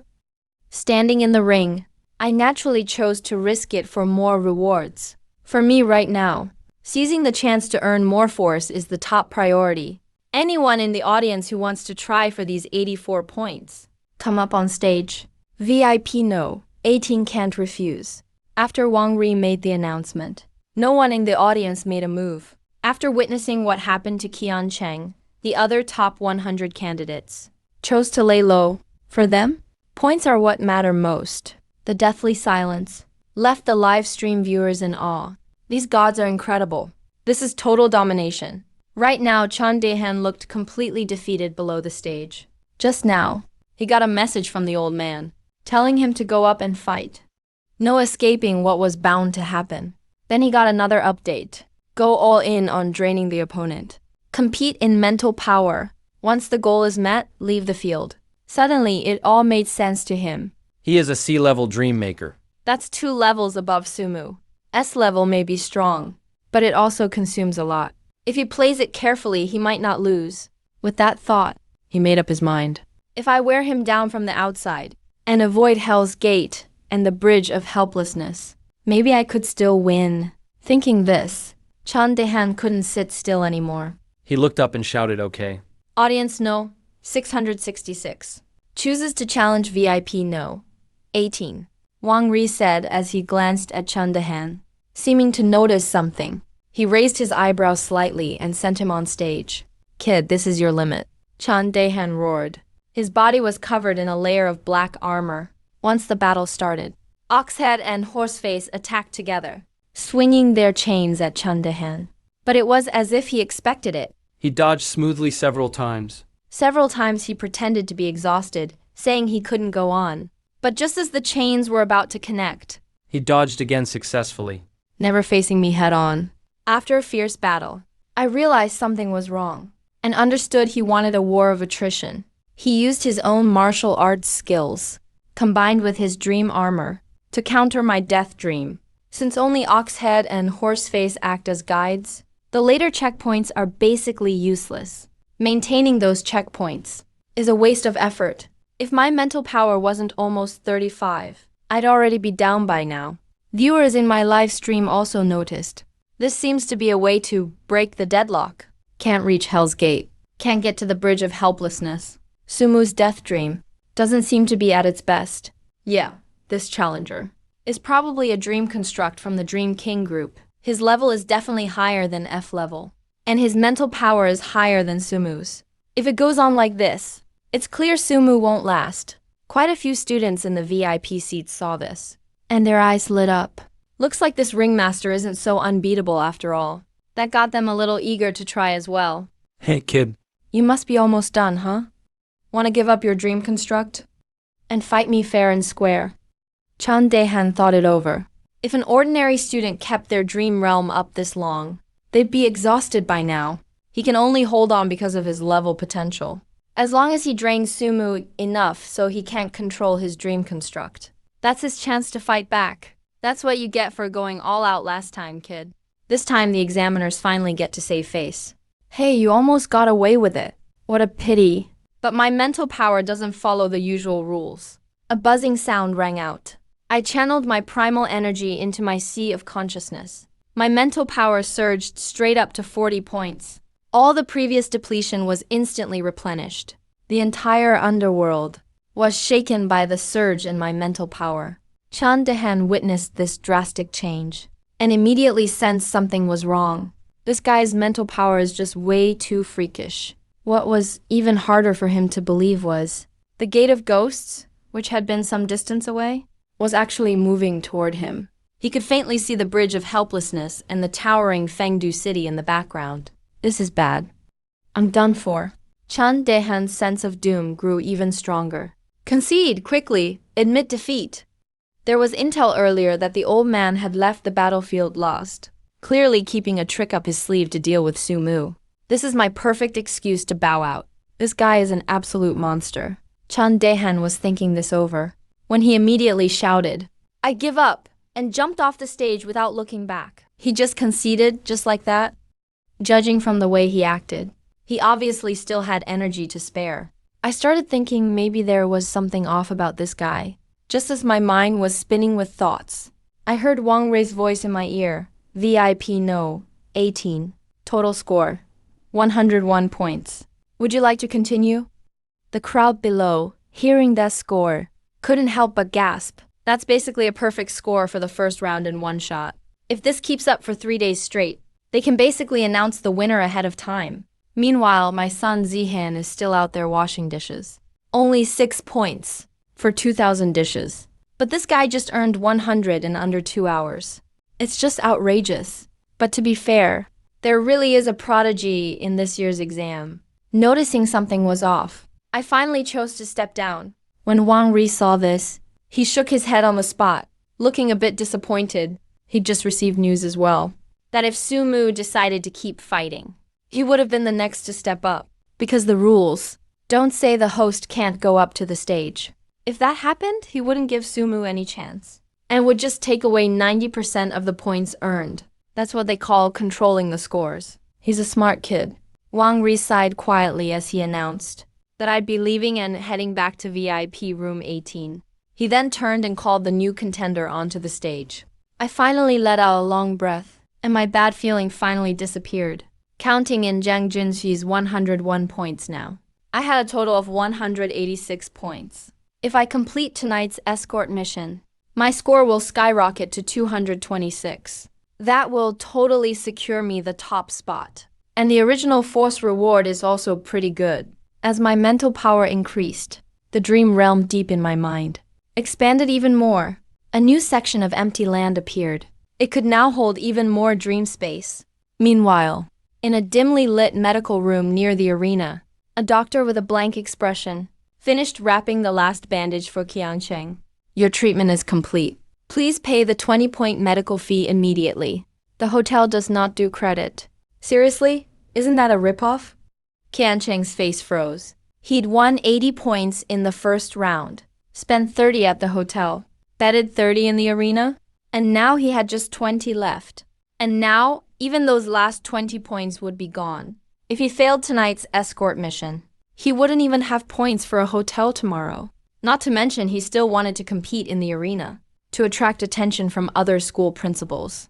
That meant he needed 30 points as a minimum for the next arena round. So basically, he had to earn at least 60 points tonight. But obviously, the regular tasks outside could never provide rewards that high. Meaning, he could only get points through less savory activities. If he did that in the wrong way, he'd get a pretty bad reputation. Sigh, looks like I just have to go with this plan for now. Tonight I have to keep an eye on Sumu. That guy cost me a huge loss. If I don't get him back, it'll make me look like a coward. After finally paying the last of his points, the medical staff leaned over and said to him, "Losers have the right to leave early. In other words, you can go back to the hotel, since you paid the 20 points. Here's a tip. At this time of day, walking around the hotel with injuries will bring a surprise." Hearing this, Yan Cheng Immediately had a sparkle in his eyes. Go out injured and get a surprise? Could this be a hidden mission just for losers? He instantly got excited. Looks like a blessing in disguise. After thanking them repeatedly, he immediately left the hotel and started wandering outside, until passing by a dark alley by the hotel. How did you get all those injuries, buddy? A low man's voice came from behind him. Fighting in the arena did this? Qiancheng turned, excited. But he was greeted by the Dream City law enforcement team. With a sinister smile, a bad feeling washed over him. You've broken Dream City's rules. The law enforcement team will punish you. Finally, the first day of the tournament ended with Wang Rei's closing words. With the help of the black-cloaked attendant, I returned to my room. I didn't go out again until dinner time, and ran into Zhang Ling head-on. That arrow-shooting guy. You were just insane on the stage today. Qiancheng was knocked down by you like a clown. Hearing that, I laughed and replied offhandedly, "What tournament? I never participated. I heard that's against the rules. If you did go, don't bring me into it." Zhang Ling was stunned. Apparently, he hadn't thought of that. Break what rules? Isn't it allowed in Ming City? Did anyone ever say it was allowed? I shot back with a smile. Zhang Ling frowned, then suddenly got it. Right. Bro, that whole tournament thing. Nope, definitely never went. Just happened to hear about it along the way. Joking around like this, we made our way to the restaurant. On the way, he hinted his family wanted to recruit me, but I politely turned him down. He finally said he was a bit disappointed, then went back to his arrow shooting ways, joking around with me. After finding seats and sitting down, Tang Ning came over to me. She sat down across from me. "So, do you have business? Or is this a recruitment pitch?" I asked. "I'm not recruiting. I'm hiring you just for tonight." Tongning said. Since it's just a job, I was a little curious and asked if she wanted to team up for tonight's point-grabbing mission. No, it's for tonight's transport task. Tongning shook her head and explained. I have a hunch to get those 30 points. There might be a tough fight ahead. The reason for hiring you is simple. Remember to look out for me during the battle.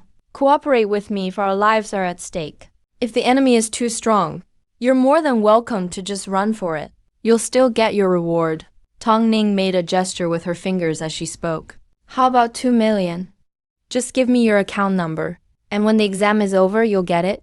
No wonder they call you a little rich lady. I thought about it for a long time, but I still chose to turn her down. 2 million is clearly an overpriced reward.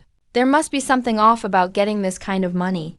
I don't need any reward. For this delivery mission, I'm willing to team up with you. I only ask that in the next few rounds. We share information with each other, rather than monetary rewards.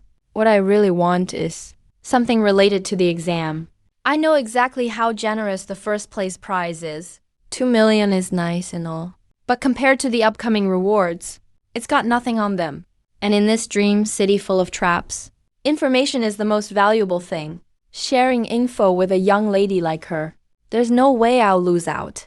As for telling if Tangming is lying, there's a sacred beast in the underworld that can separate truth from lies. It can hear both truth and falsehood. It's the Mount of Kiti-Garba, the Earth Treasury King. When I accepted the deal, Tang Ming didn't hesitate at all. she snapped her fingers after working it out. Some more Tang family members will join tonight to serve as my bodyguards. You don't mind, do you? That's fine, but we'll need to meet at the starting point for the transport. I have other things to do tonight. No problem. Looking forward to working together. After Tang Ning settled the partnership details, she left the table. By the time I finished dinner, it was already quiet hours in Meng City. Hopefully, it's the kind of darkness I'm hoping for. Ideally, let's get a ton of students out on the streets. As soon as I left the hotel, I saw a huge crowd of students. Clearly. A lot of people didn't want to miss out on going out at night. Or rather, they wanted to earn a ton of points at night. Most of the students were moving in small groups, gathering together as teams. The night looked beautiful. This is Dream City's unique nighttime scenery. Suddenly, mist began to spread all around. It turned out to be the legendary Dream Overlap. As a top student in Dream Basics, my mind quickly recalled all the related information. Dream Overlap usually happens inside dream battlefields, right at the border between reality and dreams. It's created by dream makers and cosmic behemoths fighting endlessly, producing this strange environment. There's danger for sure, but there are also great benefits. Online, people call a place like this a secret realm. So Meng City is actually a secret realm. This discovery made Sumu really excited. But it's not just about the treasures in a secret realm. Any student with a basic understanding knows that there are many relics and treasures left behind by dream makers in these places. Of course, that sparks the urge to explore. It means a lot of students will be heading out, which means I'll gain even more origin power. And conveniently, if Lanruo Monastery and the monsters appear here, they'll just be seen as part of the secret realm. No one will be suspicious at all. Sumu thought this as he went further ahead to check things out. Outside the hotel, he instantly noticed something strange about it. Any colorful light that tried to approach the hotel would fizzle out and disappear, meaning the hotel isn't within the secret realm. It's not at risk from monster ambush, but that's not the case for other residential buildings. They're all covered by the secret realm boundary. Maybe if you go to bed at night, you'll suddenly wake up covered in mushrooms. Or get eaten by the residue soul of a high-level cosmic beast. Either way, that's basically game over. While I was lost in thought, I heard a student's voice in surprise from behind Su Mu. Dude, look over there. Is that the dream heart field on the left? Everyone froze when they heard it. Then they all looked left at once. No one knew when. A faint mist had already formed over there. A glowing cube was floating in the mist, drifting around as if it had no owner. Almost instantly, the students in the hotel lobby got pumped up. It's the Dream Heart Field. I've seen one before. If I could get one Dream Heart Field, my scores would skyrocket.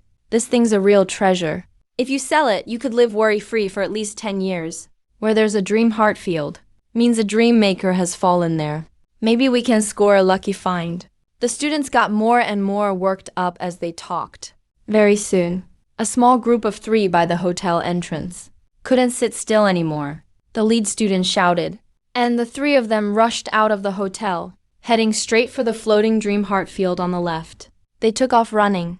No way can we let them get it first. If we get the dream heart field, we split the reward evenly, once someone made the first move. A ton of teams already thinking about going out launched into action too. All the students crowded toward the main entrance. Waves of Dreammaker light instantly sounded off by the hotel door. At night, there are no rules.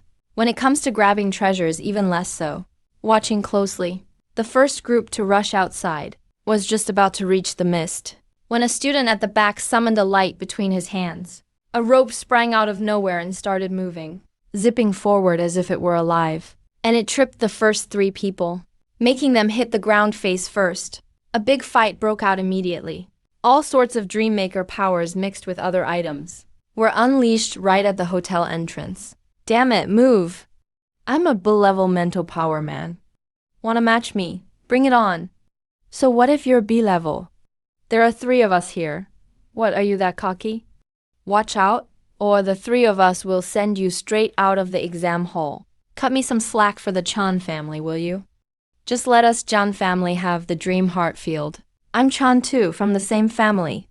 Hang in there, bro. I'll help you get the dream heart field. Watching all this go down, Sumu raised an eyebrow and followed them out. He didn't join the fight, but just found an unobtrusive corner and quietly started weaving a dream. There's no way he's letting this chance go. He was definitely going to make the most of it. Inside the dream heart field, Lunran Temple has already begun its attack. What's left is the beast that will increase the mist.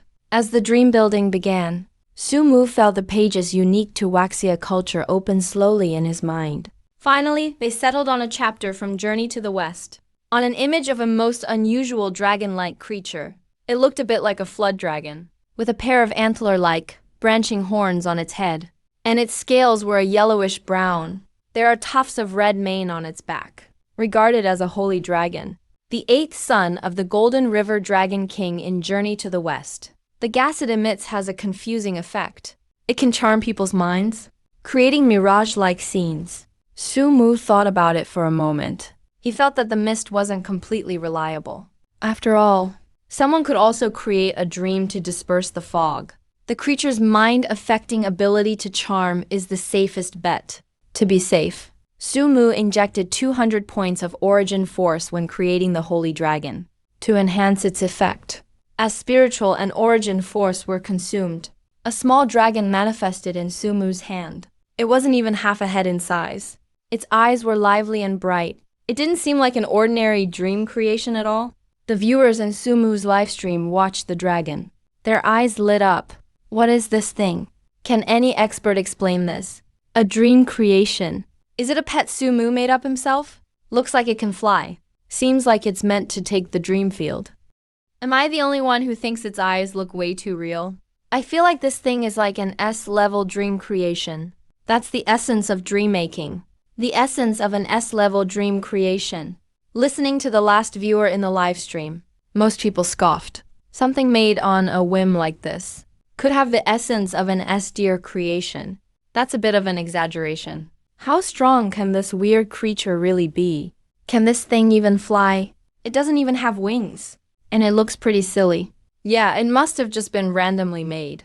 It just looks a bit intimidating on the outside. Figures, this Sumu only has that one trick. Death dream. There are too many people here now. He's afraid to attract too much attention, so he doesn't dare to use it. If he used anything else, he'd get exposed. The viewers were chatting. Then they saw Sumu fully form the creation in his hands. Holy dragon. Go cover this whole field in mist. Sumu stroked the holy dragon and tossed it out. Huh? The holy dragon let out a soft cry. Its mouth opened wide. Blobs of invisible gas flowed into the air, floating toward the frenzy of dreammakers, drifting over slowly. Mist is a beast that can breathe out fog. Listening to Sumu's explanation, many viewers in Sumu's livestream widened their eyes. waiting for this so-called holy dragon to perform. But after watching closely for a few minutes, and seeing the dragon drifting into the crowd, there was still no fog around. Is this thing just for laughs? I thought it would spit out something like a smoke bomb effect. But looking at it now, it doesn't seem useful at all. Could this be a failed dream creation? This is a bit awkward. The front runner actually messed up. Wait, no. Hey guys. Fog's rising, check the other live streams. There's fog, but only in the other students' perspectives. When they saw the messages flooding the live stream, many viewers confusedly tried searching around. The students also fighting for the dream field. As soon as they switched to other students' live streams, the viewers immediately realized something. From his perspective, a white mist was slowly spreading around the streets, and it was spreading at a speed visible to the naked eye. What's going on? Countless viewers frantically switched perspectives. They were shocked to find there was no mist at all in Sumu's view. But there was plenty in the other live streams. So basically, this dream creature actually works. And it's quite special. What the heck? What's going on? Can any expert explain this? This is my first time seeing mist used like this. This mist only works on the enemies. Sumu can't see it at all. Or he can just ignore it completely. I've seen creatures that can create mist before, but never used like this. Usually, the one making the mist is also inside it. Whoa, that's wild. What's going on? Are we sure this is still the same level F Dreammaker? How does a level 1 Dreammaker not get this? While the viewers argued heatedly, inside a room in the Dreamweb, Proctor Chun Daehan looked at the white mist and was confused too. He couldn't help but turn his head and look at Chun Fengqi, who was sipping liquor nearby. Ever since Sumu became a variable in the Dreamweb, Chief Examiner Chun Fengqi didn't dare relax outside anymore. He returned to the Dreamweb too, constantly monitoring all events in the National Dream Exam and staying in contact with the other chief examiners. Old man, what's going on? Some kind of special mist? Chun Daehan asked. That's why you need to read more books. You didn't even notice such a simple trick. Chun Fengqi pointed out impatiently. He said it was mist. But does it have to be mist? You've been my student for so long, and you still get fooled by appearances. Mist isn't always just mist. Don't be misled by what's on the surface. Chun Daehan froze as he listened to the old man's words. He looked at the white mist in the live stream. After thinking for a long time, he suddenly understood. I get it now. This isn't mist at all. That kid actually pulled off a move like this. The invisible gas this dragon breathes out is something that can bewilder the mind, and it can even be directed. It controls what kind of illusions appear in the target's mind. This monster made everyone believe there was thick fog. So, thick fog appeared in everyone's eyes. If you create dream creatures to dispel the mist, it won't work at all, because this influences people's minds. Chun Daehan spoke, his pupils suddenly shrinking. He stared at the little dragon spewing out the gas. He was completely stunned. For a beast that can create dreams like this, he's only seen something like it in certain special level 1 dreams and above. That's the only time he's seen it. Does this mean the dream creation power of this beast is at least level 1? The kind I couldn't create myself? After making an underworld, this guy casually made at least a level 1 beast. Isn't that cheating at creation? Chun Daehan shouted. Cheating, huh? If I made you start over and take the test again, you still couldn't achieve. This kid's grades now. A rare genius, truly. It's just a pity he's not my apprentice. Chun Fengqi drank his liquor, feeling somewhat regretful. Near the Dream King Hotel, along with the actions of the Holy Dragon, Sumu's mental energy panel began to drop rapidly at a rate of 1 point every half minute. At this rate, if he doesn't use force to replenish his mental energy, he estimates that within half an hour, he'll be completely drained. And this is just the beginning. He hasn't even started creating Blue Re Temple and the other unique beasts yet. Once these structures appear, his 40 points of mental energy won't be nearly enough. Fortunately, after releasing the Holy Dragon, his force points started to rise faster. After using 200 points, it gradually returned to 2,600. 2,600 points of force is what powers his big plan. Let's go all out this round. If the force I spend doesn't make up for the cost, then forget it. I'm going all in anyway. Sumu thought, diving his focus into his dream creation core. He looked at the ancient temple marked Lanra Temple, along with the wandering female shadow inside. Let's use this scene to test it out first. As the thought flashed through his mind, Sumu channeled 300 points of force into Lanran Temple. He looked around, spreading his fingers slightly, letting it materialize in reality. Meanwhile, the anxious students finally noticed something was off. A dense white fog had unknowingly spread all around them. It blocked the entrance to the hotel, and also covered the dream creation star in front of them. Even the streetlights on the corner seemed to darken at this moment. The thick white mist seemed ready to swallow the whole world. With just the faintest light, they couldn't see anything around themselves at all. Stop, everyone, no more fighting. Calm down. Something feels off around here. Then, students who hadn't joined the battle yet quickly shouted for a stop. The fighting in the arena gradually ceased. The students glanced around, an uneasy feeling creeping into their hearts. What's going on? Why did it suddenly get so foggy? Damn it, who did this? Is this the mist world? Trying to take advantage of the chaos, huh? A student in a blue school uniform spoke, rubbing his hands together to create a strange creature like a blower. Then holding it in his hand, pointed it at his side. The strange mist creature shouted, emitting a fierce gust of wind from its mouth, as if trying to blow away the fog in front of them. The wind in the air did shift, but the drifting mist wasn't affected at all, as if it didn't even exist. What's going on? My wind demon doesn't work? The student rubbing the wind demon looked grim. Feels like something's seriously wrong.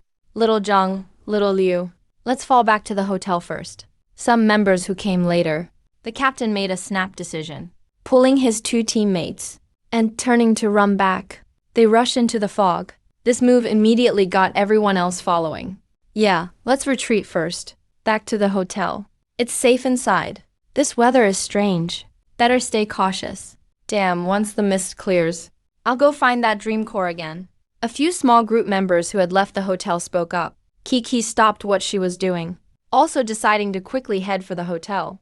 But the farther they went, the more they felt something wasn't right. The mist was dense and layered, drifting all around them, the road ahead seeming endless.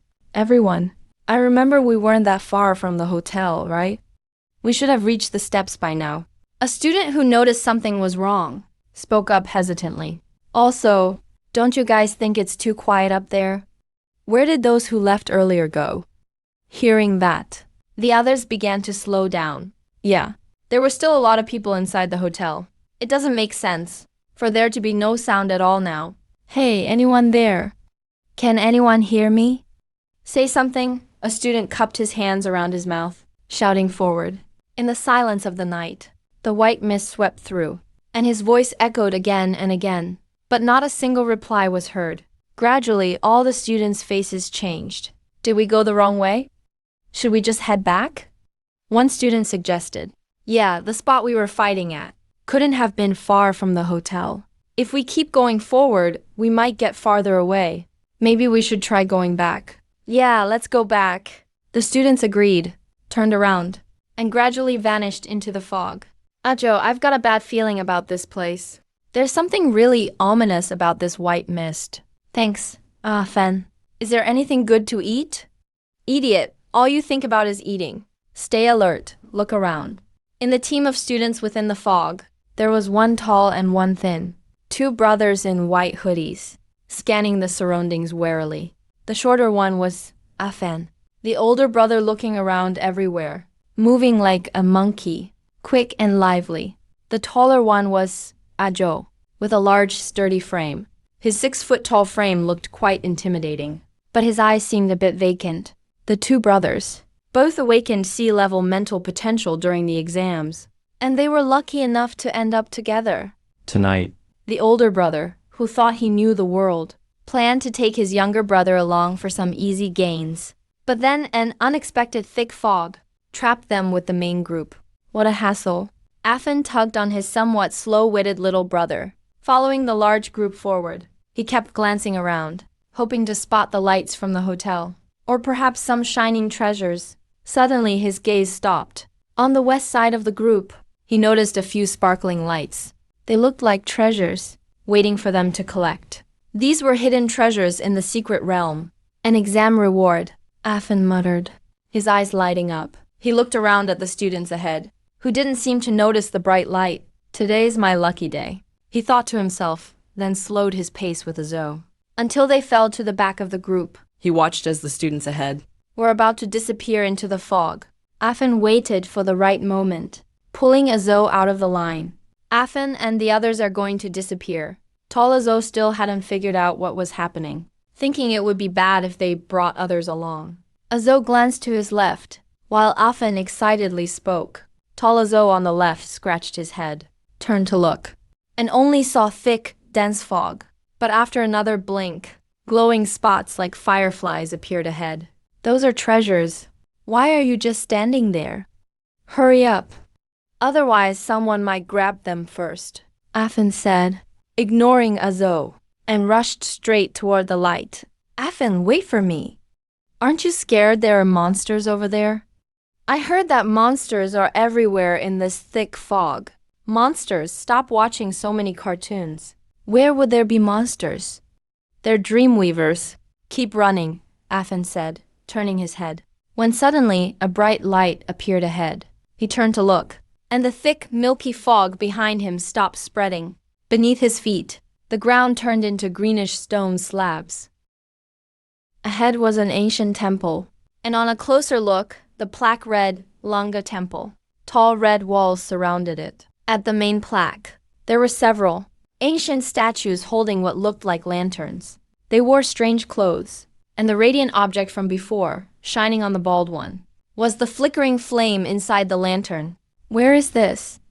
Afin looked around, but saw only swirling, white mist. Nothing else was visible. Those familiar skyscrapers and cityscapes were nowhere to be seen. But there was still something. Afin looked up at the temple, and an ancient, weathered tree trunk stood inside. There were hardly any leaves, but countless branches, forming a web that seemed to block out the sky. Staring at the tree, he felt an ominous chill. Hey, Afin, did we just barge into someone else's dream? I've dreamed of a place like this before. There might be female ghosts inside. Idiot, we're already in an S-level dream. How could there be another dream nested in here? Afin said, rubbing his chin as he thought deeply for a moment. Suddenly he had an idea. Could this be part of a secret challenge? A temple suddenly appearing in the middle of the night.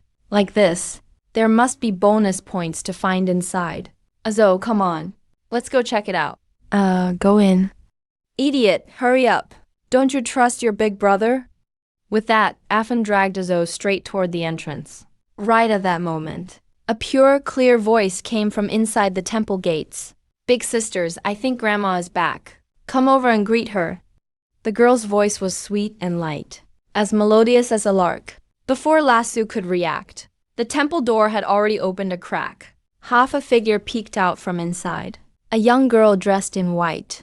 Her innocent face still somehow carried a hint of seductive charm. Her black hair cascaded down, and she wore a long, elaborate, old-fashioned skirt. Her white sleeves hung from her shoulders, showing a bit of her fair, delicate skin below her neck, enticing endless imagination. A ghost girl, bro. Azo blurted out. What ghost girl? You dummy. How is that a ghost girl? Afin looked at the somewhat startled girl in the temple, and felt his heart was about to burst out of his chest. In all these years, growing up in a small town, he had never seen such a pretty girl before. Excuse me. Is this a place where we can take a quest and earn points? Afin stammered as he spoke. The quest girl anxiously waved her hand, gesturing for them to leave quickly. Only my sister is here.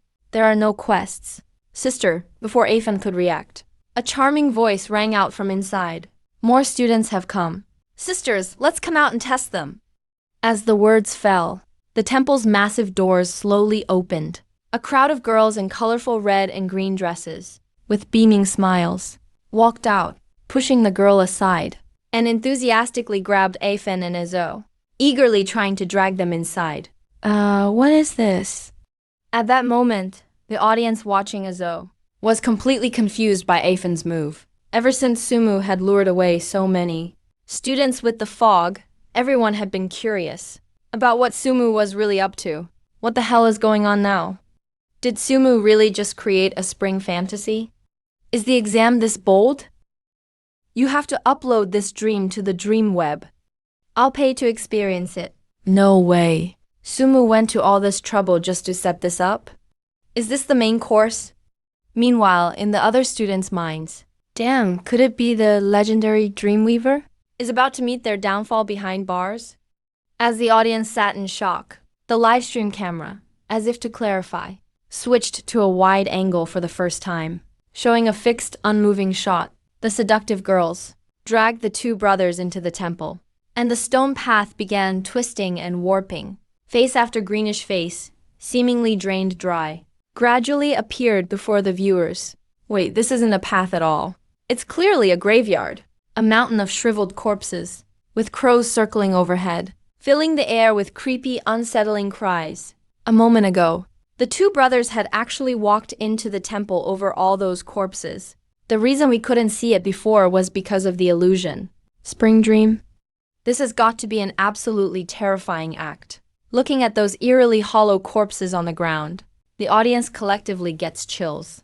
What the hell is Sumu actually doing? He set up something like this? Is he seriously trying to tell ghost stories in the middle of the night?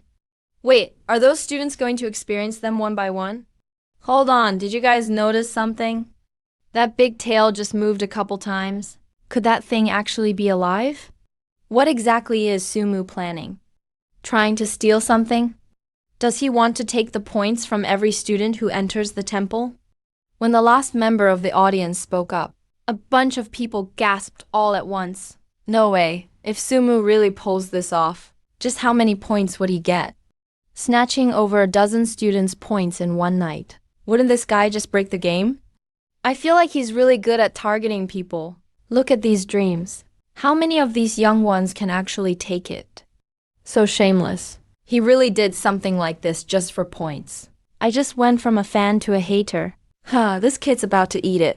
Inside the DreamNet proctoring room, still watching the panel, Chan Dehan, who's been keeping an eye on Sumu's actions, saw this and slapped his leg, laughing. Old man, this little freak still isn't quite there yet, trying to snatch points late at night. Is he not afraid of dying? Even if he grabs everyone's points all at once, it still won't matter. As a proctor, Chan Dehan naturally knows some of the hidden rules. At this time of night, it's not so easy to steal points. Anything you grab has to be given back by morning. And not only that, there's a full audit afterwards. This monster is finally about to be kicked out of the exam.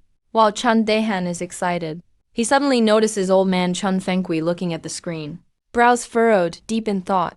What's up, old man? Do you also not agree with the kid's methods? Chan Dehan asked with a smile. No, not quite. Chun Fenghui stroked his bit of white beard and said uncertainly, maybe the kid doesn't really want the points. Maybe he's doing this for practice. Practice? Practice what? Chan Dehan was momentarily confused. He couldn't quite understand for a second. Just what is Chun Fenghui actually saying? Dehan, you've read Sumu's profile too, right? He's from a poor family and never even left the city limits. The only thing he's ever been exposed to is theory about dreamweavers from textbooks. He doesn't have the same advantages as the other students. He couldn't even try to create dreams before he awakened using special means like them. Upon hearing this, Chan Dehan hesitated, then said, So what are you saying? Exactly. The kid only just awakened as a dreamweaver. He never had any hands-on experience before. That's why he's choosing to act at night, using these students as practice. Chun Fenghui said quietly, if he really wanted to steal points, wouldn't using his underworld dreamscape be faster and more efficient? He's testing himself here. Testing himself? The old man's words startled Chan Dehan. He's using the other students as a whetstone to experiment with his own dreamscape and sharpen his own abilities. Sumu's from the lower city, with limited resources, totally unable to compare to students from the wealthier regions. If he wants to stand out in the Dreamweaver Unified exam, natural talent alone isn't enough. He needs a lot of real practice. Other students had access to dream tools even before waking up, so they could start creating dreams early on, getting that extra practice ahead of time.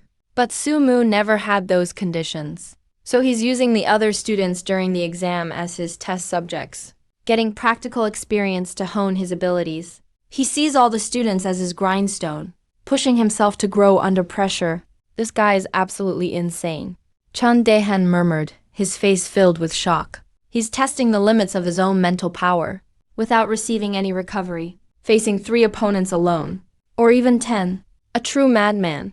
Standing on the roof of Lanruo Temple, Sumu had no idea what kind of backstory the outsiders were imagining for him. At this moment, he was turning his head toward the west side of the temple, toward the students he had trapped. A small accident had occurred here. The students he trapped initially were all in a state of visual interference. Under his arrangement, they were constantly walking in circles around Lanruo Temple. He had planned to harvest them like leeks, batch by batch. But now the situation had changed slightly. As the trapped main group was running, they ran head-on into a man who had just come out of a residential house. He was over 2 meters tall, with a physique like a small mountain. The muscles on his face were interlaced, revealing a ferocious look. This person was a bit more clever. After encountering the Holy Dragon's Mist, and after some attempts, he used some means of evolution to find a solution. This is a bit troublesome. Right now, the female ghosts have just led the brothers, Afen and Ajo, into the temple. Outside, the white mist in the students' eyes began to gradually dissipate. This was even with the Holy Dragon being buffeted by the force. Of course, if Sumu increased the force input, the white mist would surely overcome the power of evolution. But doing so would be a bit of a waste. He originally wanted to harvest the leeks batch by batch. But since a powerhouse showed up, he could only try to catch them all in one go. Sumu thought to himself, as he urged the candlelight at the entrance of Lanruo Temple to grow brighter, letting the light pierce through layers of white mist and shine directly onto the students' faces. Seeing that their gazes were all attracted by the candlelight, Sumu immediately sank his consciousness into his heart. The pages belonging uniquely to Eternal Waxia turned slowly, and a tall young man with a serious expression, revealing a Buddhist aura between his brows, slowly emerged, clad in a red monk's robe, wearing a string of orange yellow Buddhist beads on his hand.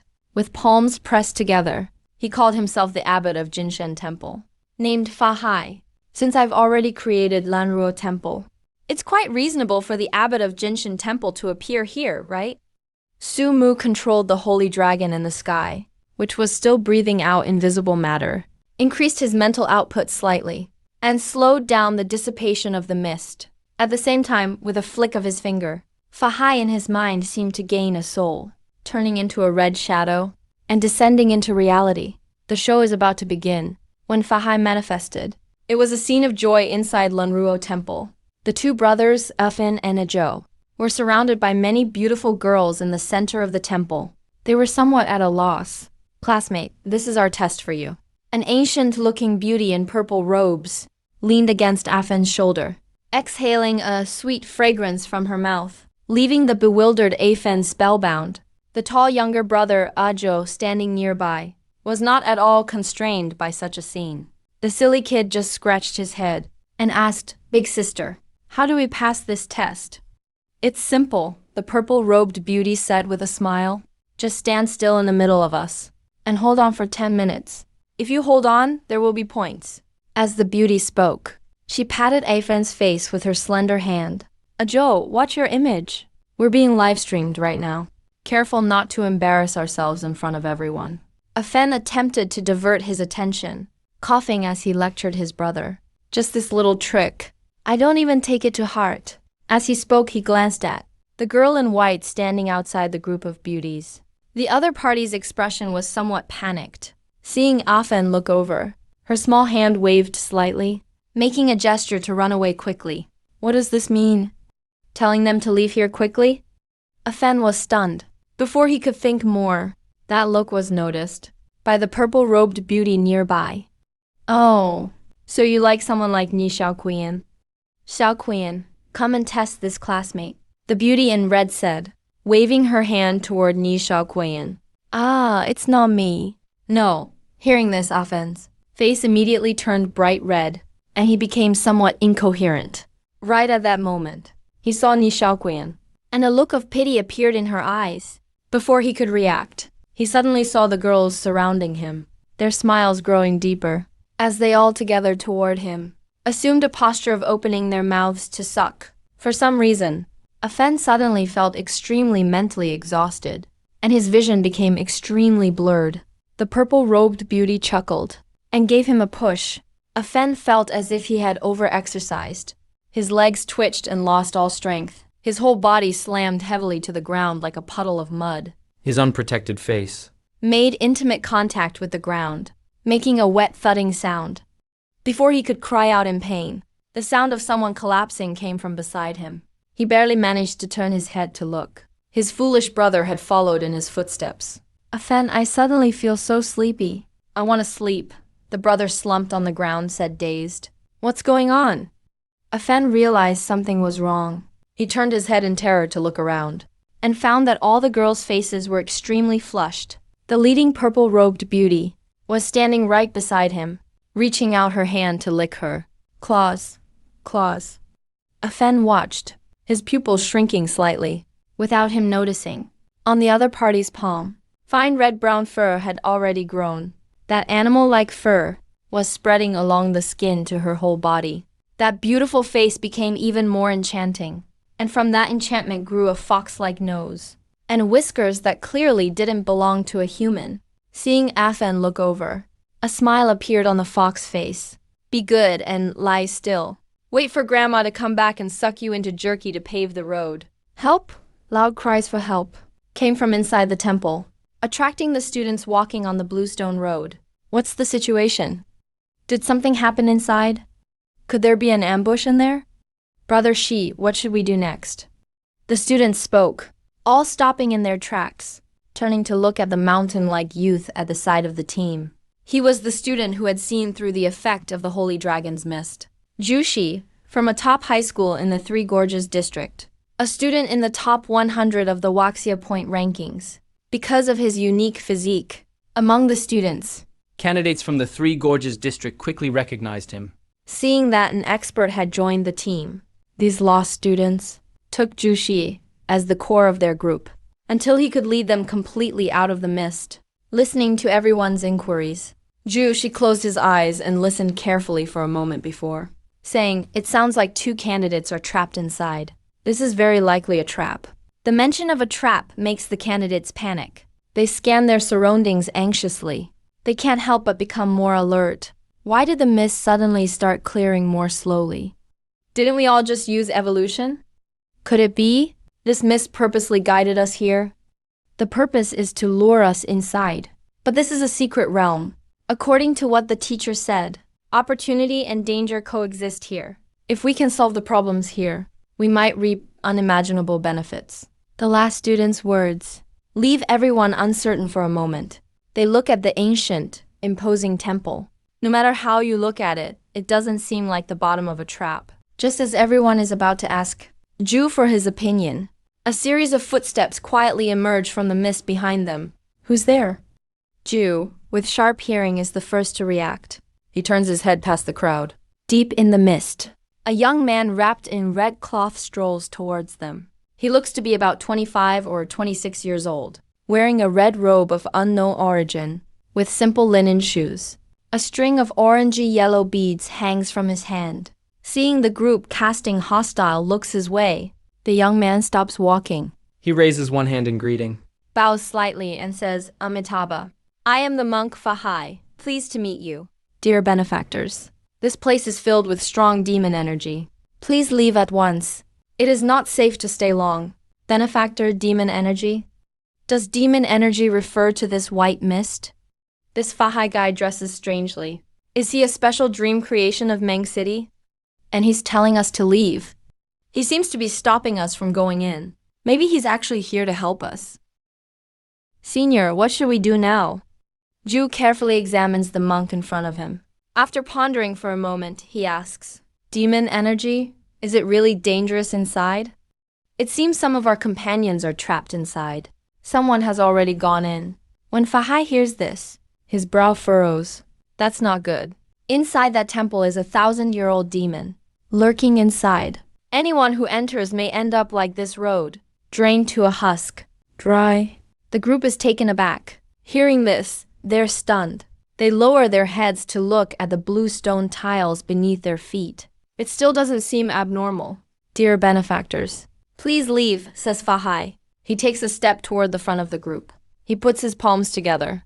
A strange chant escapes his lips. Amitabha. As the chant echoes, everyone is suddenly dazzled. The magnificent, towering red brick temple and the blue stone ancient path under their feet start to change. In a flash, the cawing of crows echoes in the sky. The path beneath their feet now feels eerily bony. Looking down, they see layer upon layer of shriveled, long-dried human skin, stacked one over another. On either side of the road, nameless skeletons pile up into hills. Oh my God. Many students standing on the faces feel their legs go numb. A chill runs from their feet straight to their brains. Some try to flee this place of trouble within a few steps. But Fahai's incantation seems to have disturbed the entire graveyard. Suddenly, sharp cracks and snaps of bones erupt, echoing from discarded corpses. Those lifeless bodies stand up under some mysterious power. Holy crap. Is this a death-related nightmare created by someone? What do you mean, death-related nightmare? This is clearly a mass grave. I've actually seen this in a dream before. This is so disgusting. The face I just stepped on, the mouth is moving. I've got goosebumps. Wait, there. They seem to be coming toward us. Get ready to fight. Fight? Are you kidding? Run! As the students are about to panic, Ju, standing next to Fahai, shouts loudly, "Everyone, don't panic! All of you get behind me!" Along with these words, Ju shouts in a low voice, his uniform shredding layer by layer, revealing a body of solid muscle. At the same time, a crimson light appears and circles around Ju. On his skin, a suit of crimson armor gradually takes shape. His hands are covered by a pair of dark golden gloves. Layer by layer, he looks like a warrior ready to enter battle. Just as Ju is about to kick away, the face slowly crawling up beneath him, Fahai at his side intervenes.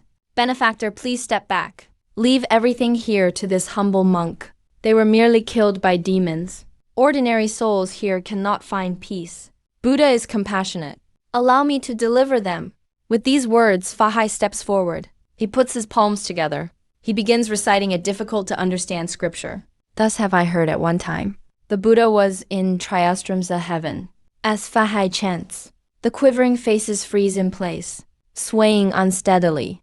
The dried corpses trying to rise from the pile also stop moving. They stand still, motionless. Wow, that was powerful. What kind of control is this? Seeing all the anomalies gradually come under control, the bolder students sneak a peek. This Fahai guy is actually pretty skilled. Amitabha, this, what does it mean? Is it some kind of spell? Sounds like a control-type incantation. I've never seen this before. Could he be a mage? This guy seems pretty righteous. Doesn't look like someone who's here to harm us. Could this actually be a trial?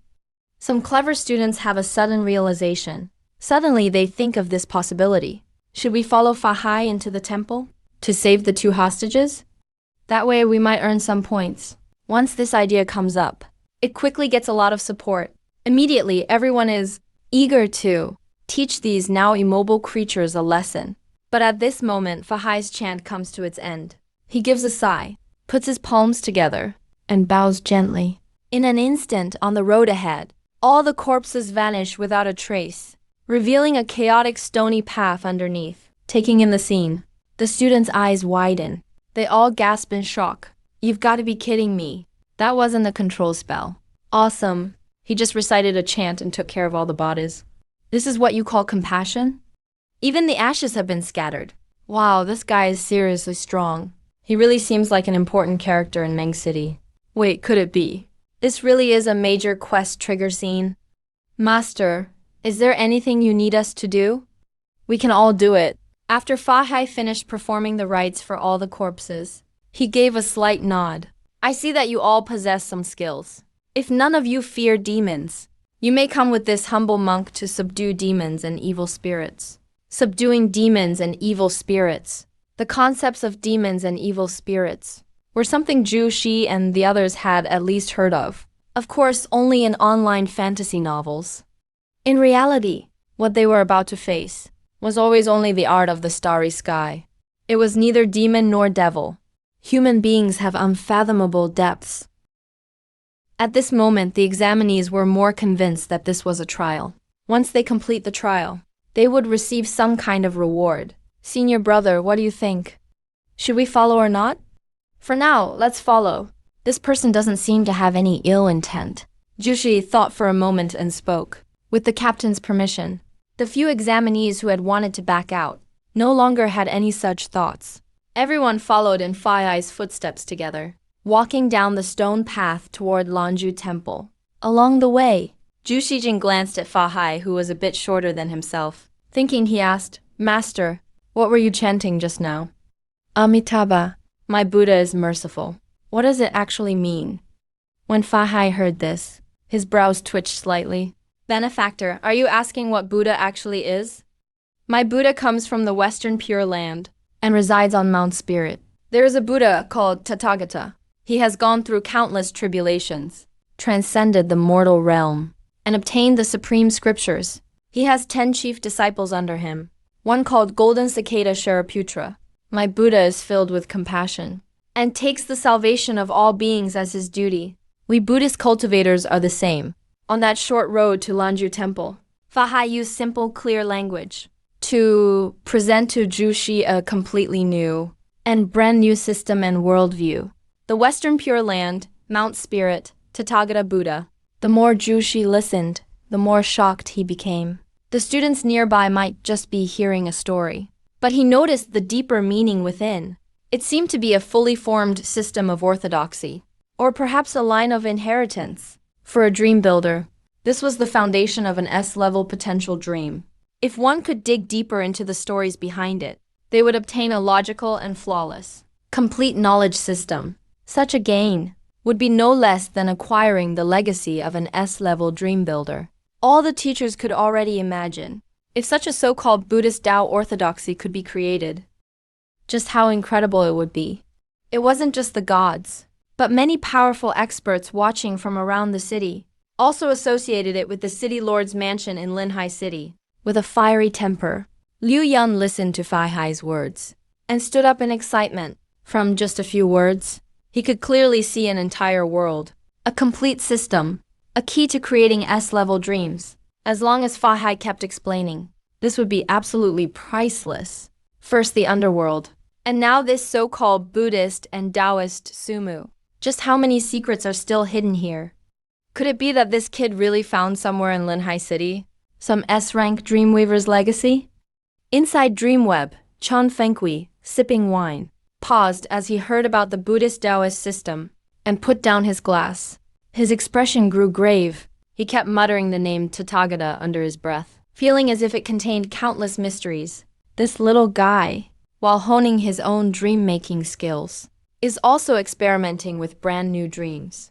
Is he actually planning to create another S-rank dream during the exam? She had clearly realized this as well, just as he, clearly excited, was about to ask something. Fahai's footsteps suddenly stopped. Lanyan Temple. Arriving at the main gate of the now revealed temple, the gate was in ruins. From inside, faint cries for help could still be heard. Amitabha. Friends, when I handle the demon next, you all focus on the rescue.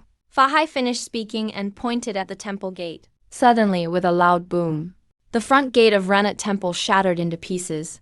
Dust and debris flew everywhere. Inside, a dozen foxes dressed in human clothes, standing upright, came into view of the examinees. In the middle of the group of foxes, looking extremely drained, almost too weak to even cry for help, was Afen.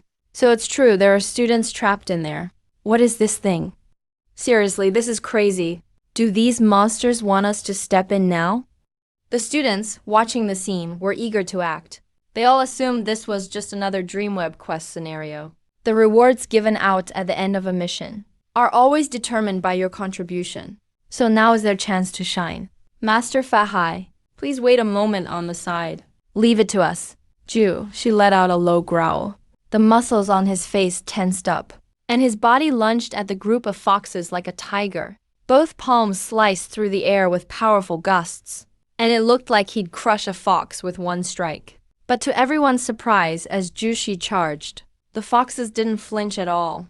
Instead, they smiled slyly, and the group began making sucking sounds in unison. In an instant, Jushi, airborne and lunging, suddenly felt the world spinning around him. His mental energy, once full, felt like it had been consumed in some kind of greater dream, and vanished in an instant. With the fierce look on Jushi's face faded, and before he could react, he'd lost all strength to counter, as he barreled into the foxes with a grin on his face like a tiger descending the mountain. His defenses vanished instantly, and he collapsed at their feet like a sick cat, joining Afin and Ajo on the ground. Bro, you here to be their next meal? Good timing, they weren't full yet. Ajo stared at the pig feed beside him in a daze. Careful. These monsters seem to suck our mental energy. Afin spoke up weakly, warning after the fact. They drain your spiritual energy? Hearing this, All the Dreamweavers' faces changed dramatically. Those who'd been so eager to fight immediately held back, and cleared a path for Fahai. Master, better let you handle this. Master, I think your earlier suggestion was spot on. We'll handle the rescue. Leave these monsters to you. Sometimes knowing your limits is a skill too. Right, guys? For rookie Dreamweavers, all their attack skills depend solely on their mental strength. And these foxes are obviously their natural counter. Didn't you see the top Dreamweavers from all of Waxia go down instantly as soon as they joined the fight? If we go in now, even one fox could drain us dry. Hey. There's another bald monk here. Looks like your spiritual power is even stronger than theirs. What a feast you'll be. The foxes all fixed their eyes on Fahai, drooling with greed. Ladies together. Let's keep them all here. Once we've drained their spiritual energy, we'll give them to the matriarch, so she can use them for the tongue tree's fertilizer. The foxes grinned viciously and tore off their restrictive clothing, then flashed around the crowd at lightning speed, repeating the same trick as before. In an instant, everyone felt their minds begin to go blank. Just as everyone was about to collapse, Fahai let out a sigh and pressed his palms together. Amitabha. His voice seemed to ripple with power and radiate outward, suddenly dispelling the sense of doom everyone felt. Tricks of the trade. You dare show off before me the guardian of compassion? Heavenly Dragon Grand Law Spell. Fahai's expression grew solemn as he pressed his hands together in a ring, his kasaya flying upward without a breeze, revealing a tattoo on his skin. An 8-armed golden dragon carved upon him. With each gesture he made, Fahai was lifted by the golden dragon, its golden eyes gleaming.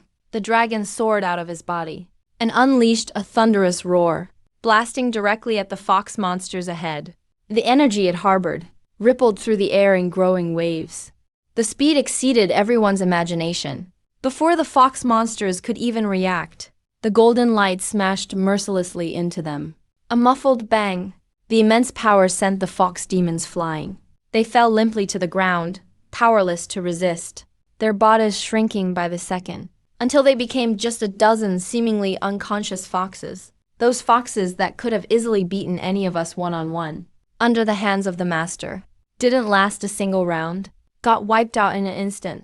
Everyone gasped in shock, immediately realizing this supposed Buddhist Taoist cultivator was not to be underestimated. He had a different vibe entirely, feeling like the master doesn't even operate on the same level as us. The master really is a dreamweb creation. Looks insanely strong. At least B rank level, right? Can't say for sure. His fighting style is nothing like ours. Kind of stylish, honestly. Jushi, who'd gone from tiger to sick cat, watched in awe, his eyes shining even brighter. This is exactly the kind of fighting he always dreamed of. Before even becoming a Dreamweaver, he'd already chosen his development path, making weapons and armor, taking on cosmic beasts with bare hands. They call this the inspiration style. Legend has it, in ancient times, Dreamweavers really did battle cosmic beasts like this. Now, by watching Fahai fight, Jushi saw a brand new direction. Fighting head-on with your body. Maybe you could combine martial skills and mystic arts, showing off your muscles as you beat up the enemy, while chanting mercy of the Buddha. Amitabha. Not only that, even while lying on the ground, Jushi noticed the golden dragon was actually Fahai's tattoo. So not only were you flexing, your tattoos themselves could attack as well. Man, just thinking about this scene is awesome. Jushi felt a rush of excitement flooding his mind and struggled to get up. Then he knelt toward Fahai. Master, please accept me as your disciple. I'm willing to become a Buddhist follower and walk the path of Buddhism. As soon as that was said, the entire live stream audience exploded. He just met his new disciple not long ago. The candidates inside have no idea what Fahai is all about. But don't they already know? Damn. A top 100 student in Huasha is kneeling and begging Fahai to take him in. But Fahai is just a creation in Sumu's dream. My god, this first place is definitely a monster. This whole Buddhist and Taoist system Fahai is talking about. It's so convincing. This is all Sumu. Impressive. He made up a character that's actually this charming. Sumu, who's watching everything live, is a little shocked by this scene. That big guy just knelt to his creation like this. Fahai's charisma is really that strong. But this guy really helped me harvest a ton of source energy. The moment they all fell to their knees, Sumu's system message skyrocketed like a rocket. His source energy, which was down to 2,500 points, surged to 3,200 in an instant. Many new faces contributed hundreds of points each to the source energy pool. Lanrosi and his group did extremely well. Now it's about time to wrap things up. The students here are still too weak. If I unleash the tree demon granny, they'll probably all get drained dry immediately. Let Fahai keep fighting. But even with characters like the tree demon granny, there might not be much to harvest. Better find a good excuse to stop while I'm ahead. As for taking disciples, have Fahai just play along with it. If fate allows, next time, Sumu checked the time as he thought. It's almost 8 o'clock. There's still some time left until midnight. Maybe I can explore this dream some more and stir up trouble again. Speaking of which, where's that dream seed that was floating around earlier? How did it just disappear? I'll find time to look for it later and exchange it for money. With all these thoughts, the story within Lanruo Temple continues. After dealing with the foxes, Fahai wrapped himself again in his Kasaya robe and nodded at all present. Amitabha. Sir, you have the angry Vajra look. That's an authentic Buddhist aura. It shows you are destined for Buddhism. Then Master, does that mean you'll accept me as your disciple? Jushi listened to Fahai and was overjoyed. Amitabha, may I have your name, please? Fahai asked with a smile. Surname Ju, the Jew from Red. Given name Shi, as in stone Jew. A fine name. If you wish to follow my path of Buddha, you must become a monk like me. If you enter Jinshin Temple now, you'll be given the Buddhist name Wu. I'll name you Wu Ning, so you'll be called Ju Wu Ning. Your ordainment will complete your transition. Wu Ning quietly recited a few words. He couldn't help but feel there was some deep wisdom within, and was utterly delighted. Thank you, Master Wu Ning, he said, trying his best to get up. But at that moment, a young girl suddenly showed up and bumped into him, shouting sister, and rushed to the foxes, not knowing if they were alive or dead. Of course, that's Ni Shaoqian, who hadn't joined the fight. Her appearance, her astonishing beauty instantly mesmerized the male candidates present, making them feel an instant affection. When the monster Fahai saw the girl, golden light flashed in his hand again. Hey, Master. She's not a bad person. Athen, who had collapsed, quickly protested, trying to explain. He was actually trying to save me. Athen struggled to get up as he spoke, but his whole body was weak, and he had no strength. Amitabha, sir, you're being deceived. All the demons here harm people. Fahai clearly didn't intend to hold back. He raised his palm and struck at Ni Shaoqian from a distance. But suddenly, a tree branch flew in from the west, whipping hard, hitting Fahai's hand. Another one? Fahai frowned, changing his hand seals, and directed golden light at the approaching branch. The watching candidates followed the branch with their eyes, and their gaze focused. It was that giant sunflower tree inside the temple. At that moment, it seemed alive, its trunk revealing a shriveled, old face. Seeing the crowd look over, it opened its mouth angrily. An old, raspy voice rang out. So it's you. Turns out it's this bald monk ruining my plans. Mist rolls in again. Now, everyone can have a little fun with me. The ancient voice carried some strange energy. Everyone who heard it felt dizzy, and blood ran from their ears. Oh no, master. That seems to be their granny. The strongest one here. Quick-witted Afan realized first, and shouted, while Fahai's face turned grim. 1,000-year-old tree demon.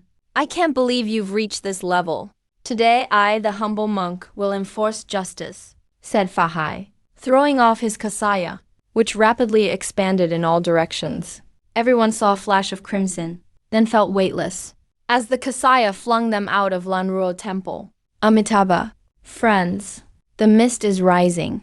Lanruo Temple will be transported by demonic spells. Somewhere else. You have no way to deal with this. Leave, monsters. Fahai's voice echoed in their ears. Demonic teleportation. Leave first. Zhu Ning, who was thrown out, was stunned to hear this. Suddenly he realized something was off, and shouted, Master, where should I go to find you? Wunan, remember? Buddha is in your heart. Every place is Buddha's place. I'll be waiting at Jinshan Temple. Jinshan Temple, Master. Where is Jinshan Temple? Zhu Wuning shouted, and found himself landing heavily on the ground, surrounded by a colorful luminous night. As the white mist faded, Lanruo Temple also vanished. The earlier events felt just like a dream. Jinshan Temple? Jinshan Temple. Wuning mumbled to himself, cursing. I just took a master, and now he's gone. I didn't even get to learn anything. Wait, I guess I did pick up something, like shaving my head, or putting on that kasaya representing Buddha's way. Zhu Wuning touched his head and fell into deep thought. Meanwhile, in an alley watching Lanruo Temple retract into his dream seed, Su Mu let out a long sigh, then turned toward a nearby street. His Lanruo Temple mission is complete for now. Time to cause more trouble. He set his sights within the dream-making heart, on those unique underworld structures of the netherworld. The underworld's earlier display of offensive power was insufficient.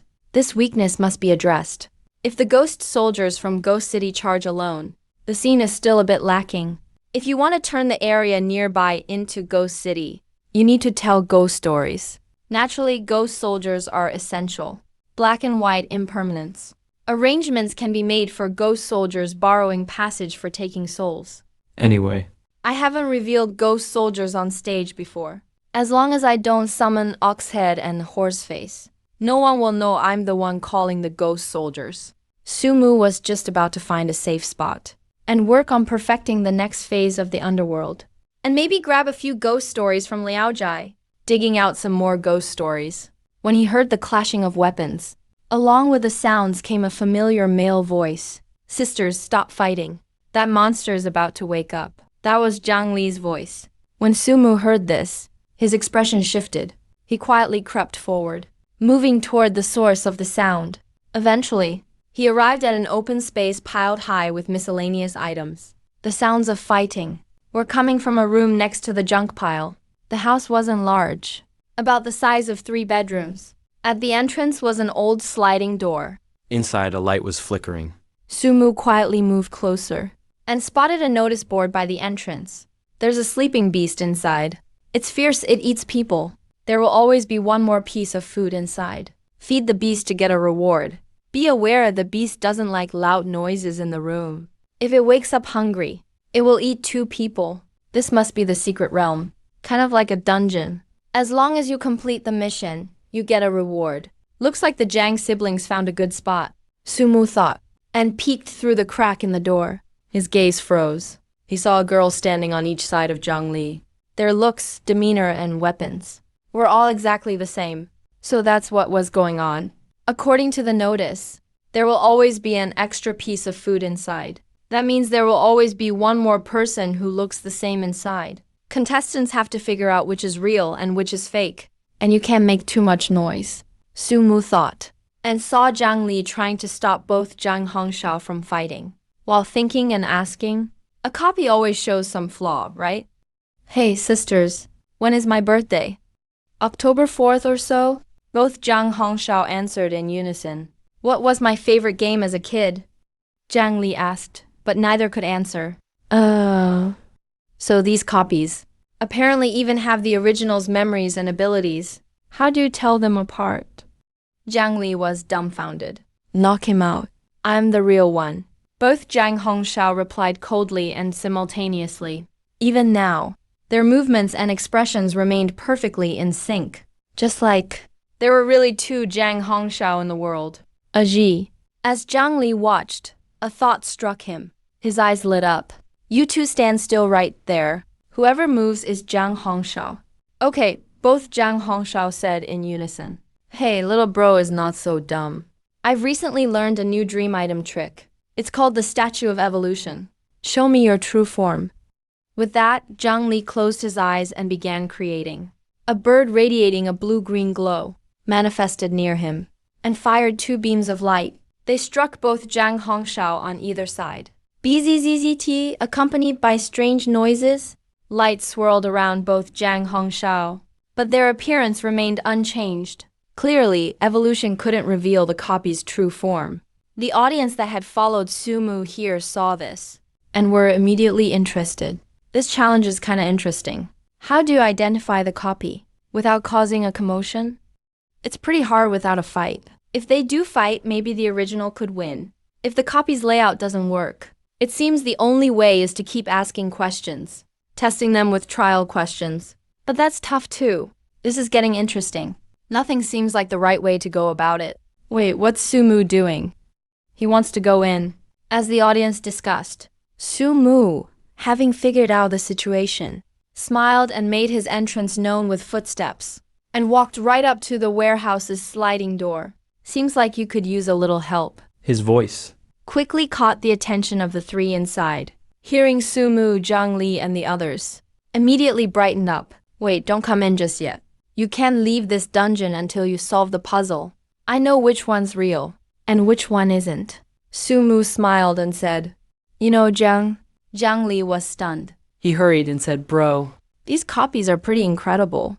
Even I can't tell real from fake, and I'm her brother. If the evolution trick doesn't work, you think you can figure out who's real just by asking questions? Of course I can, but according to the rules, all the rewards from this dungeon challenge are yours. As long as you can clear it, that's enough. The speaker is one of the two Zhang Hongshao. The ice blue eyes were fixed on Sumu. She spoke with no change in tone, saying, Deal. Sumu snapped his fingers at her words and stepped into the warehouse. As soon as he entered, he felt a chill surge in his heart. At some point, there was a faint sound like someone sleeping peacefully. He looked toward the end of the warehouse. On the wall where the light couldn't reach, there was a pair of tightly closed eyes, as if a monster was sleeping there. What are you planning to do? Both Zhang Hongshao put away their weapons and moved to Sumu's sides. After Sumu took a careful look, he turned his head and asked, What counts as feeding it? Just push the fake one into that wall. The two Zhang Hongshao said in unison. Moo, you'd better watch carefully. Even these two sisters can't tell me, their own brother, apart. Zhang Li whispered. Do you have any ideas? How about telling me in advance? Yeah, even their own brother can't tell them apart. How could an outsider like Sumu? Maybe Sumu is just planning to randomly pick one and get the reward easily. Speaking of which, if the fake one really gets pushed in, will the fake still stay in the room? Then nobody will know whether the one pushed in was real or fake. In other words, Sumu could totally just take a risk with no real loss. There are quite a few conspiracy theorists in the comments, quietly discussing. Facing Zhang Li's question, Sumu just smiled. He didn't answer. His hands made a grasping gesture. In his mind, the leaves of Qianji Uwaxia began to turn. And on the underworld side, an image of a mythical beast appeared. This beast had a tiger's head, with a single horn on its head, ears like a white dog, body of a black dragon. It's the legendary Ting. It can distinguish all things with its ears. It can hear people's thoughts. A legendary beast that symbolizes wisdom. He was planning to use it after confirming information. But now is just the right time to bring it out. Sumu gazed at the gradually appearing beast in the warehouse and injected it with 300 units of energy in a single thought. As energy poured in, the beast's eyes, shining with a strange color, became lively. This beast looks awesome. Moo, can it really tell real from fake? Zhang Li asked curiously. Before Sumu could reply, Ting turned its head toward the two Zhang Hongshao, closed its eyes, and crouched to the ground, as if listening to something. After a short moment, Di-ting stood up and actually spoke in human speech. I now know which one is fake. The two Jiang Hongshao both asked at once. Di-ting looked them over carefully, then moved its paw slightly, and pointed to the deepest part of the warehouse, beside the sleeping monster. Please stand on the left and right side of the monster. Is this in case the duplicate goes berserk? Hearing Di-ting's words, all the viewers thought of that. This beast is so smart. Love it. Why are all the things Sumu creates so expressive and lifelike? It's like they're real. But can Jiang Hongshao really trust him like this? And what if she doesn't? Don't you get the situation upstairs? Jiang Hongshao and Zhang Li can't even tell which one is real. So the Di-ting Sumu brought is their only hope for survival. Yeah, if they don't trust him, they'll have to fight the monster and the clone. That's obviously the worst case. But just by listening at the ground for a bit, it can tell who's real and who's fake. Why do I feel like that's not reliable at all? While the audience doubted Di-ting, the story inside the warehouse continued. You'd better trust me now. Sumu said with a smile. Take back all your creations. Close your eyes. Stand still and wait. And let Di-ting give its verdict. Take back all your creations. The two Jiang Hongshao frowned at these words, then sighed, their ice blue eyes shifting, and all their weapons and equipment vanished. I hope you're not wrong. I'm the real one, they said at the same time. With that, both obediently took their places at the back of the warehouse. On either side of the dark wall, that's the monster's mouth. All it takes is for someone to push one of them in, and the round ends immediately. As long as the clone isn't exposed, it will follow the original's will. But if Di-ting really exposes him, he'll probably explode right then, making a huge noise, waking up my monster. So, Sumu's plan is currently the safest. The only question is, does he really know who the real Jiang Hongshao is? Zhang Li, watching from the side, could only worry, and put his hopes on this genius who can create S-level dreams. Hope we're not trusting the wrong person. This beast doesn't seem as reliable as my evolution totem. He felt a bit uneasy inside. When that thought surfaced, the beast named Di-ting turned its head and gave Zhang Li a blank stare and said calmly, Kid, don't question my ability. Back in the day, that monkey who wreaked havoc in heaven brought the six-eared macaque into the underworld. Even real gods couldn't tell them apart. They were both beyond the three realms and outside of the five elements. Only I and the Tathagata Buddha of the West knew who was real and who was fake. You should apologize for your ignorance. The Monkey King causing havoc in heaven and the six-eared macaque. The Tathagata Buddha of the West. Zhang Li was stunned at this, not really understanding what was meant. But the viewers had their own guesses.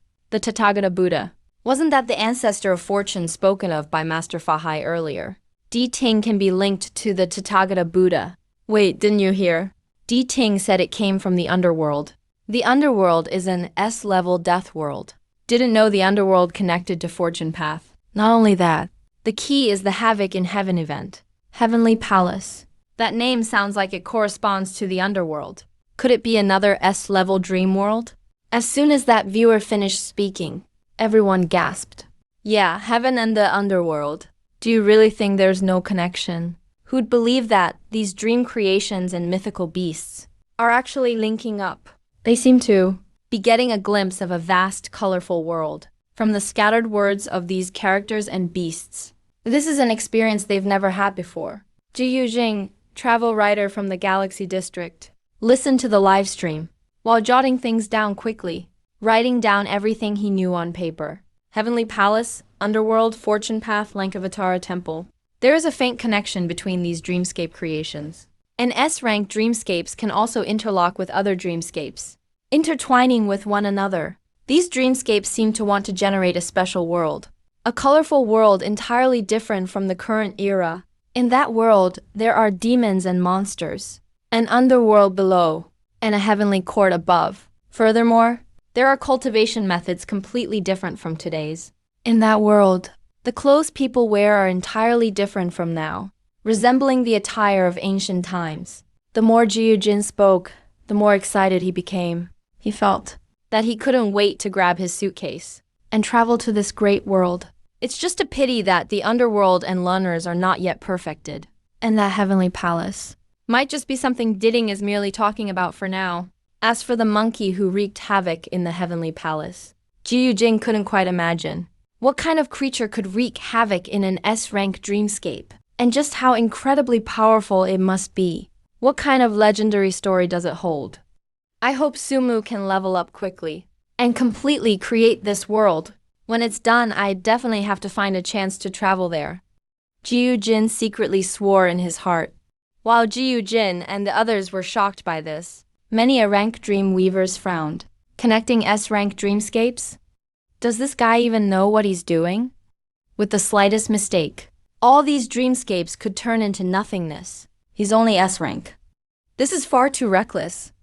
Inside the dreamnet, Chun Fengqi, having watched the live stream, said with a frown. Regarding the connection of dreamscapes, they had once conducted experiments too.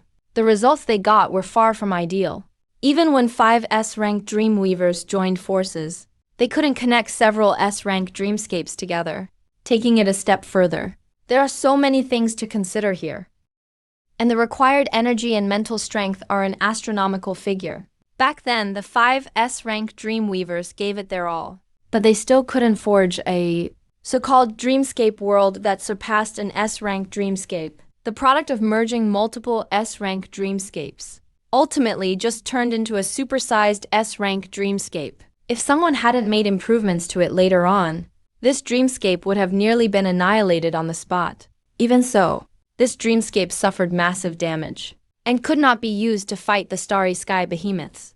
It could only be used for internal examinations. Yes, this failed world is the DreamNet, this giant dreamscape that can span across the world, something that not even S-rank dreamweavers could accomplish. How could Sumu possibly achieve it? Chan Fengqi believed that Sumu was a genius, but the current Sumu was just a genius who had yet to fully grow. There is a massive chasm, even between F ranks, which cannot be bridged simply by increasing mental strength. It also requires years and months of accumulation. Even the hard work of dozens of generations in a family. He absolutely must not go down the wrong path. Unfortunately, according to the joint examination rules, I cannot have any form of substantial intervention. Chan Fengqiu's gaze towards Sumu was filled with worry.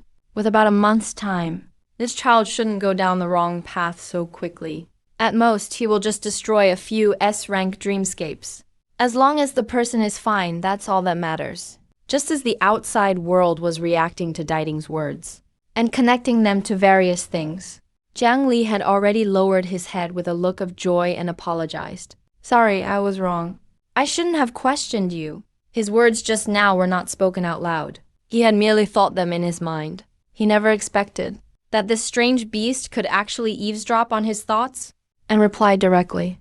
This seemed to be a top-tier observation technique. Jiang Li naturally didn't believe that something could eavesdrop on people's thoughts rather than reading minds. He believed more that this strange beast could hear things beyond what ordinary people hear, such as the blood flow in the brain, the number of heartbeats supplying blood, and so on. The other party might have observed his series of reactions and thereby deduced the thoughts in his mind. This also indicated that this beast could be certain that inside Jiang Hongshao's clone, there were sounds that were completely inhuman. Hearing Jiang Li's apology, Diding turned its head back in satisfaction and sized up the 2 Jiang Hongshao standing on its left and right. After a moment, it slowly settled on a direction and walked firmly toward the Jiang Hongshao standing on the left. Hearing the sound, the Jiang Hongshao standing on the left gently frowned. Why is this mutated beast walking towards her? She is the real Jiang Hongshao. Just as this thought popped into Jiang Hongshao's mind, she heard Diding say faintly, "You are wondering in your heart. You are questioning me. You are thinking that you are the real one to begin with, right? You must know. The clone also believes in its heart that it is definitely the true body. Of course, please don't be anxious.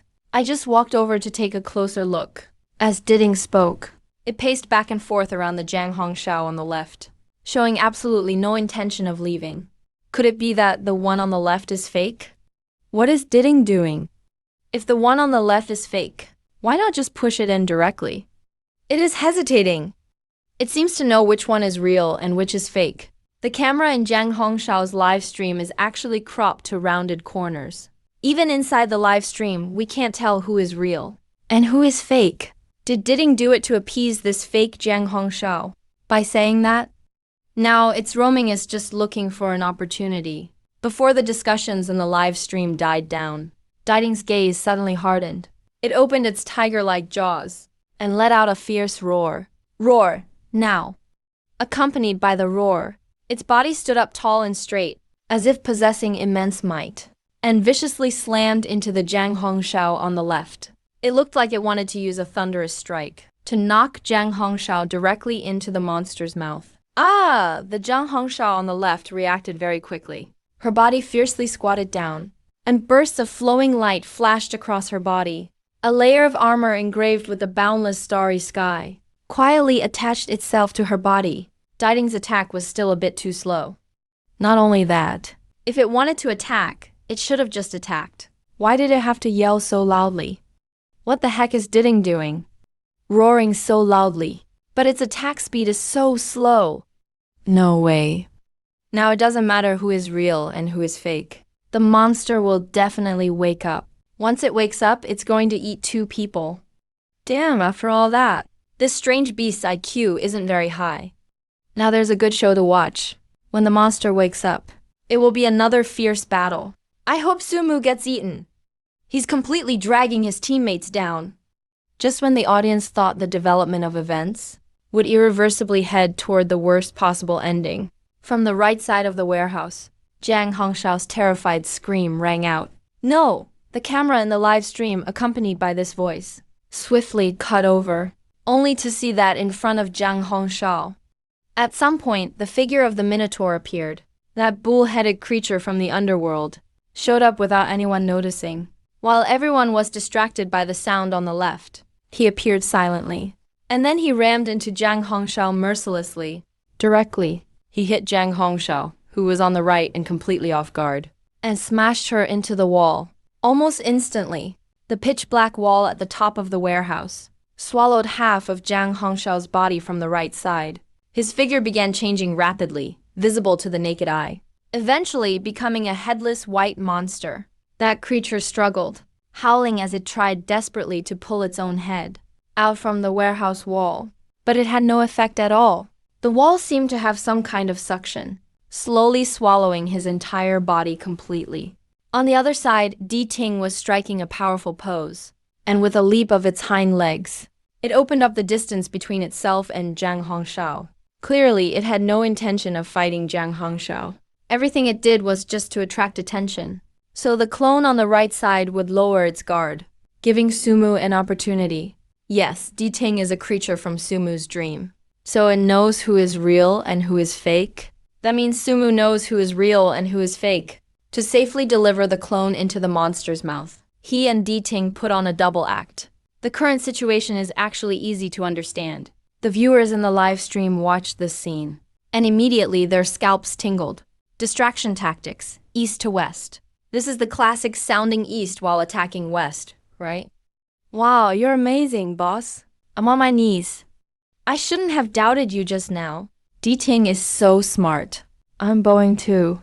Turns out I was the clown all along. This strategy, though simple, Sumu really used it well. All our attention was completely drawn to Di Ting. After all, Di Ting is truly the one who can figure out who is real and who is fake a true talent. This took advantage of Jiang Hongshao's distrust of Di Ting. Liu Yun, city lord of Linhai, watched the live stream and happily slapped the table. First, Sumu used the fact that Jiang Hongshao couldn't fully trust him, and had Di Ting fake an attack on the real Jiang Hongshao. The real Jiang Hongshao recognized something was wrong, and would definitely resist. But the fake Jiang Hongshao on the right side would be convinced that Di Ting was useless, and so let her guard down. With this delicate setup, Sumu summoned his other creature, a single charge, and forced the clone into the monster's mouth. The geniuses from Linhai City really are something else. Brother Mu is awesome.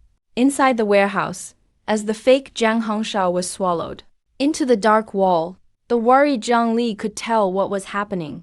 and shouted excitedly as he rushed over. Big brother, I was wrong. From today on, you're my big brother. Wow, D-Ting is strong too.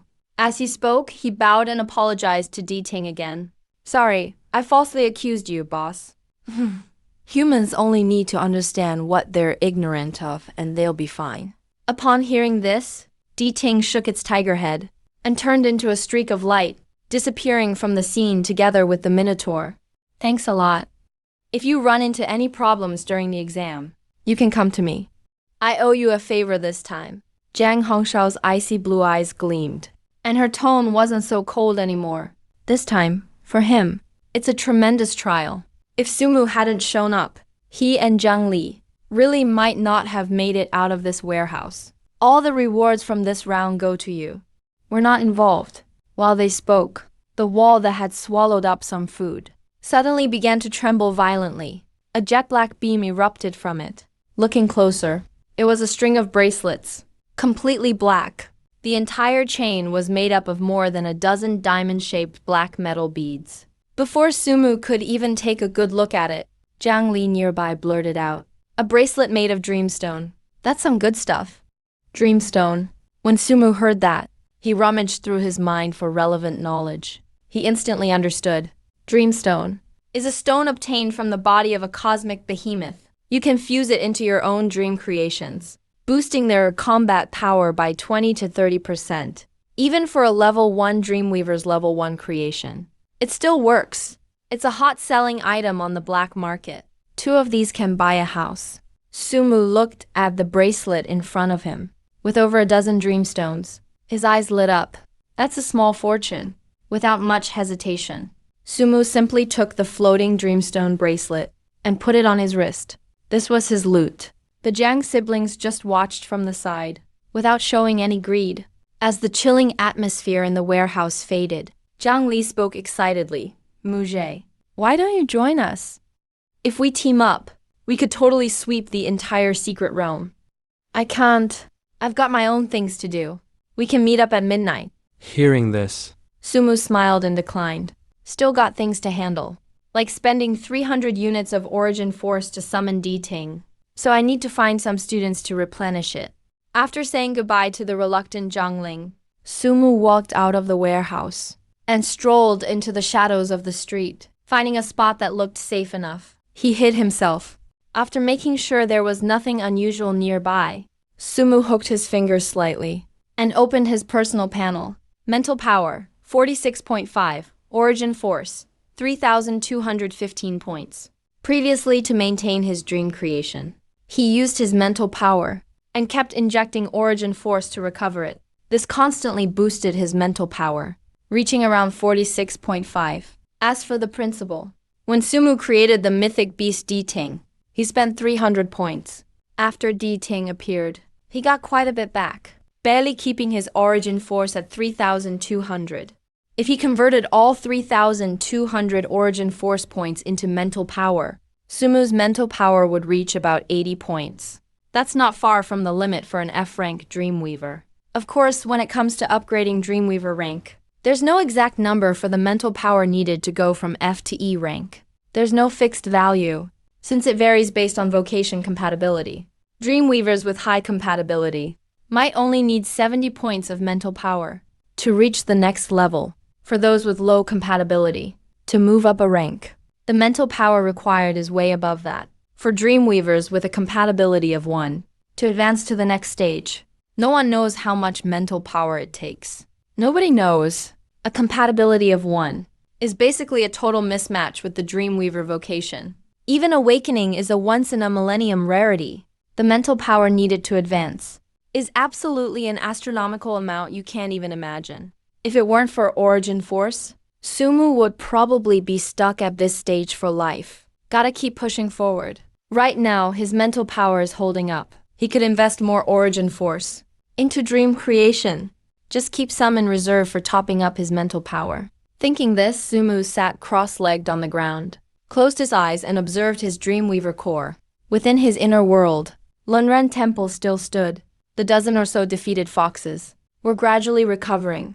In the underworld, the mythic beast D-Ting was napping in Ghost City. Ghosts kept shuffling around. Right now, in Sumu's Dreamweaver core, only Lenaren Temple is basically completed. The underworld setting is still extremely incomplete, with iconic landmarks like the 6 paths of reincarnation and the 8 new levels of hell, and the city of wrongful death all missing. Even underworld characters are few and far between.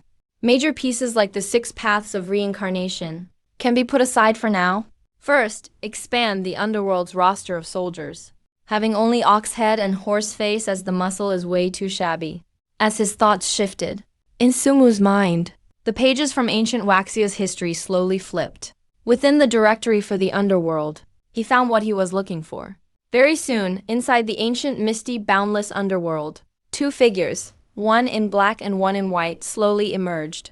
The white-clad ghost was named ZBN, who became white impermanence upon entering the underworld. He wore a smile, was tall and thin, with a pale face, tongue sticking out, and wore an official hat with the words "Good fortune through kindness." He also held the iconic soul-capturing chain.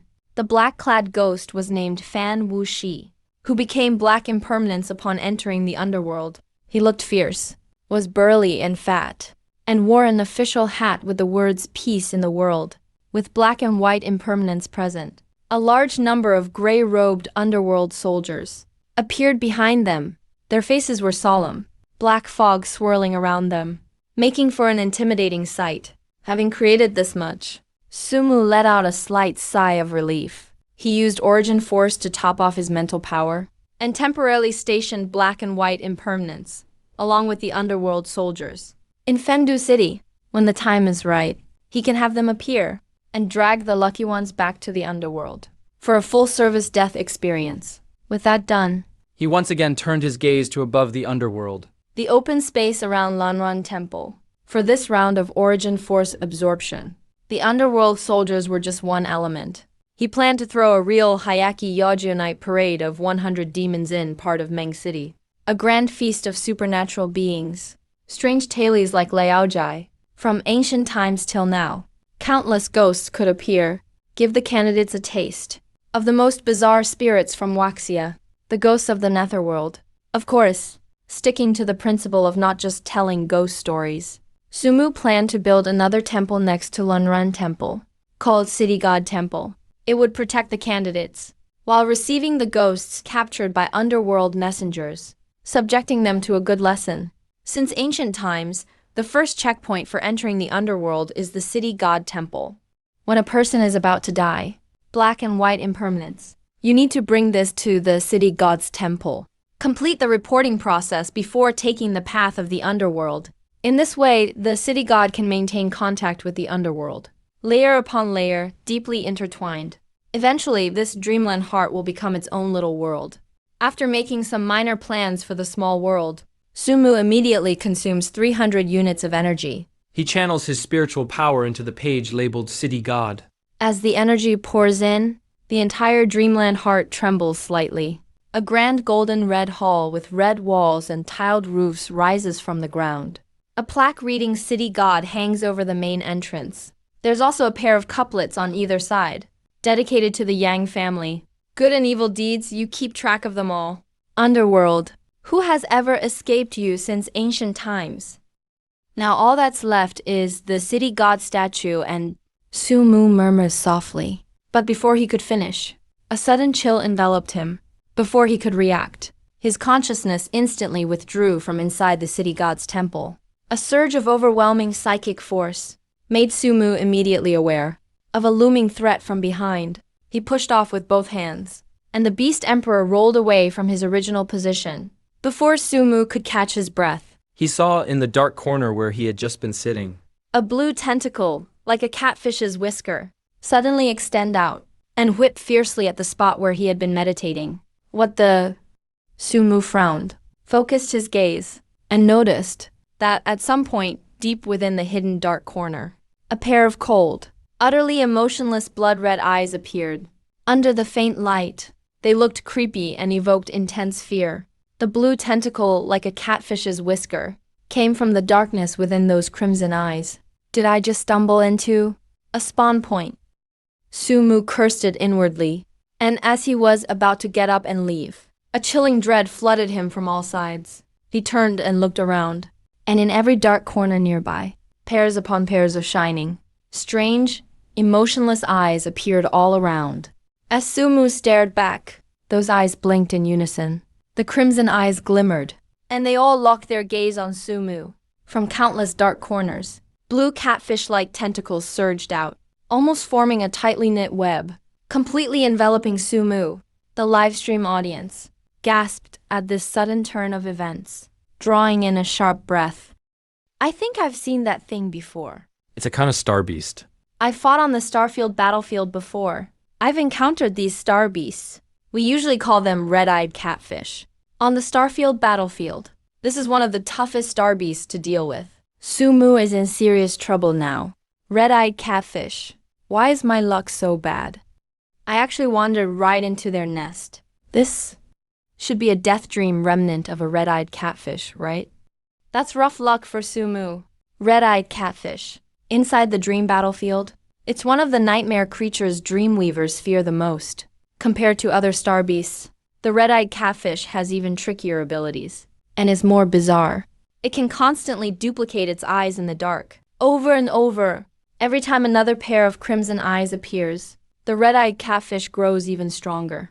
If you can't find the real eyes of the red-eyed catfish within a certain time, by searching in the darkness, and destroy the beast, the only thing awaiting a dreamweaver is death. And right now, F-level Sumu is facing it head-on. This is a red-eyed catfish. After a brief moment of confusion, Sumu looked at the countless glowing eyes in the dark, and finally came to his senses. It was mentioned before that secret realms are bizarre scenes created by dreamweavers and star beasts battling each other. They are formed from the collision and struggle between them. Inside are dreamscapes created by dreamweavers, and sometimes remnants of the dreamweavers themselves. Of course, among them, there are also the lingering dream remnants of unwillingly dead star beasts. Apparently, I've ended up right inside one of the lingering dreams of a red-eyed catfish. And in this dream, the number of red eyes has multiplied to an absolutely terrifying degree. Even if it's just a fraction of its original power, those tentacles whipping around are still more than enough to crush me, an F-level weakling. Talk about tough luck. But it's not totally hopeless. Sumu thought to himself, crouched down, and pressed his hand to the ground. In his mind, the dreamland heart flickered, about to summon something into reality. But just then, an explosion thundered through the mass of catfish tentacles closing in. A loud blast suddenly erupted, and within the tangle of tentacles, a charred hole was blasted open. 5 men and women, all in their 30s or 40s, rushed inside. Their formation was precise, like a well-trained squad. The leader was a middle-aged man with a square jaw, wearing armor that radiated intense flames, and brandishing a blazing greatsword. He swept his sword around, checking all sides. Then, spotting Sumu, waved to his teammates, shouting, "Quick! Protect the kid! Zhaovan, keep those fireballs on that monster." Behind the middle-aged man, the 4 other team members quickly moved to surround Sumu upon command, forming a defensive perimeter around him. The male dreamweaver called Zhao Wang shaped a dream, summoning a mage with a staff, whose incantation sent spell orbs flying at the catfish's tentacles. Boom! Boom! Boom! After a volley of fiery explosions, the sprawling tentacles fell away in a pile of charred corpses. Feeling the intense heat, the tentacles drew back slightly, momentarily pausing their attacks on the 6 people. Apparently, fire is something that red-eyed catfish fears greatly, but that's only a temporary fix. In a short time, more and more blood-red eyes appeared all around, and the red-eyed catfish kept multiplying. If this keeps up, there's no way they'll win. This won't work, Captain Joe. We're all going to be worn out and die here. We have to find the real red-eyed catfish. The dreamweaver called Zhao Wang kept pelting fireballs with his creation, shouting loudly, "Kid, did you see? Roughly where the red-eyed catfish first appeared." The square-jawed man called Captain Joe asked seriously, "This is Sumu."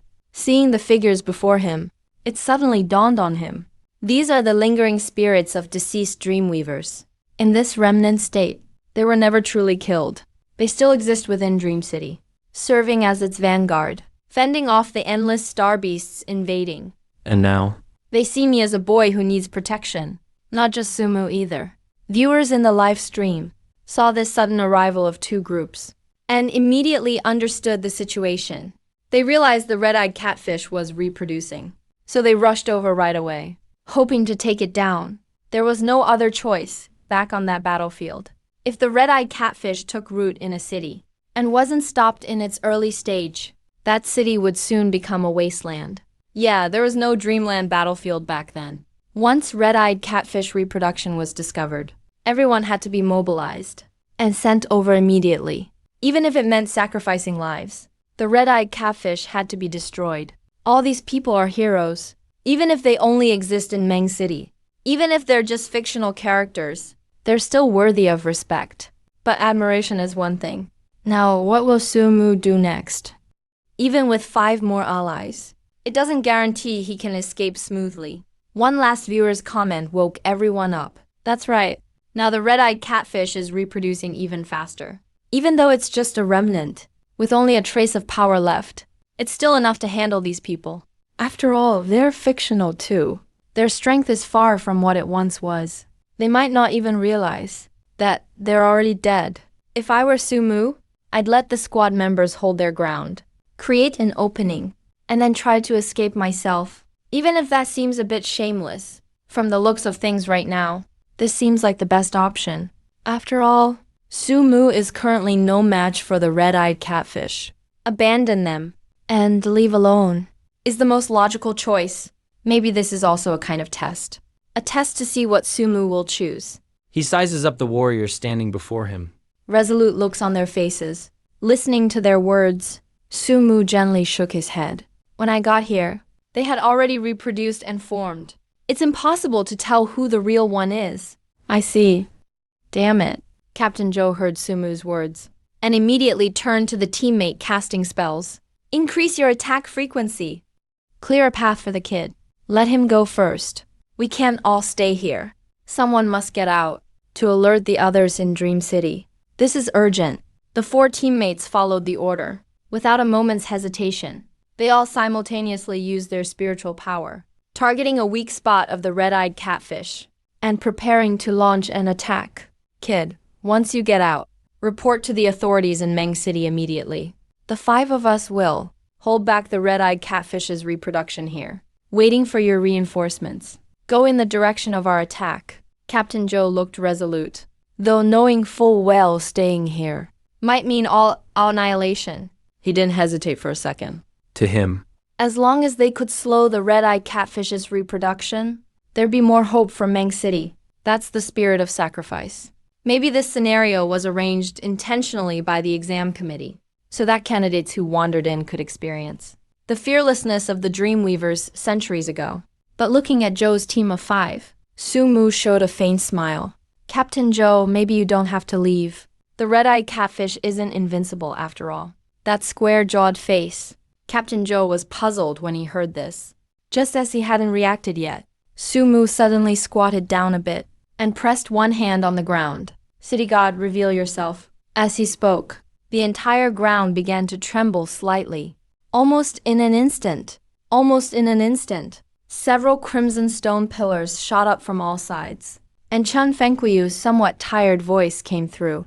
Catfish tentacles that shot in from all directions.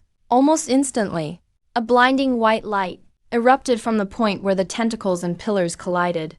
In that moment, protecting ordinary people from the behemoth's attacks, the red eyes all around. That red-eyed catfish just got crushed by 4 pillars. Thousands upon thousands of eyes. Or was it some special setup inside Dream City? From the depths of the darkness, there was suddenly a slightly pained screech. Listening carefully, it sounded like the wail of the red-eyed catfish itself. At the same time, inside Meng Guangju's office, watching the livestream where Sumu wiped out, when an urgent sound blared from the sky, Chun Fengquiyu's eyes widened as he sipped his wine. Most of the red-eyed catfish with just a casual motion. He could barely hold onto his glass. A dream construct is linking to all of Dream City's energy. Some of Dream City's authorities are being transferred. This dream construct is from candidate number 3484, Sumu.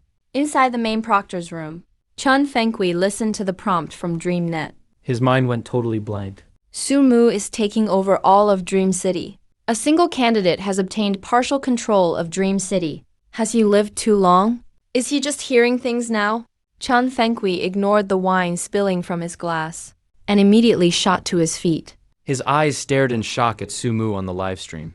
That dream construct just summoned 4 pillars. Yet he actually shook Dream City's controls. Dream City is managed by several S-rank Dream Masters. They're in total command. It's like an S-rank Dream Master is about to have their weapons snatched away from their own hands by force. What the hell did this kid do? Chun Fenghui's scalp tingled. At that moment, he honestly had no idea how Sumu did it. Thinking back over his life, the shock Chun Fenghui felt deep down set a new record today. Never before had he been so surprised. And it wasn't just him. Even the audience in the livestream exploded with excitement. Is this for real?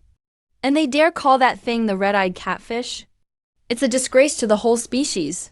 I've never seen such a weak cosmic beast. Did the exam committee go easy or something? We're instantly snuffed out as if devastated. This has gotta be fake. I could do it too. If it were me, I could summon tons of pillars. Let the red-eyed catfish take on a dozen at once. Am I confused, or is it the world? Something about this feels off. Even if the red-eyed catfish was just a remnant dream, it should still be incredibly tough. A cosmic beast shouldn't be taken down by some rookie's first attack. Yeah, right? If it were that easy, the red-eyed catfish wouldn't be a battlefield nightmare. Wang Ri, who went home from DreamNet to catch the livestream, couldn't help but furrow his brows deeply. His opinion was finally the same as the chat for once. Having entered DreamNet himself, he knew this young guy was very promising. When Sumu encountered the red-eyed catfish, he believed Sumu could handle it, but he didn't expect Sumu to handle it this easily. He didn't use the underworld, nor did he summon Fa Hai. Not even the truth-seeing beast appeared, or D-Ting either. He always assumed Sumu would use D-Ting to figure out if the red-eyed catfish was real or not. But instead, Sumu just summoned 4 pillars and just crashed into the catfish's tentacles. That was it for the red-eyed catfish. Even Wang Ri couldn't help but doubt for a second. Maybe DreamNet was bugged, actually vanished like bursting bubbles. What exactly was going on? As these thoughts flashed quickly through his mind, his daughter Wang Huanjie ran over, full of confusion. Dad, did you watch the live stream yet?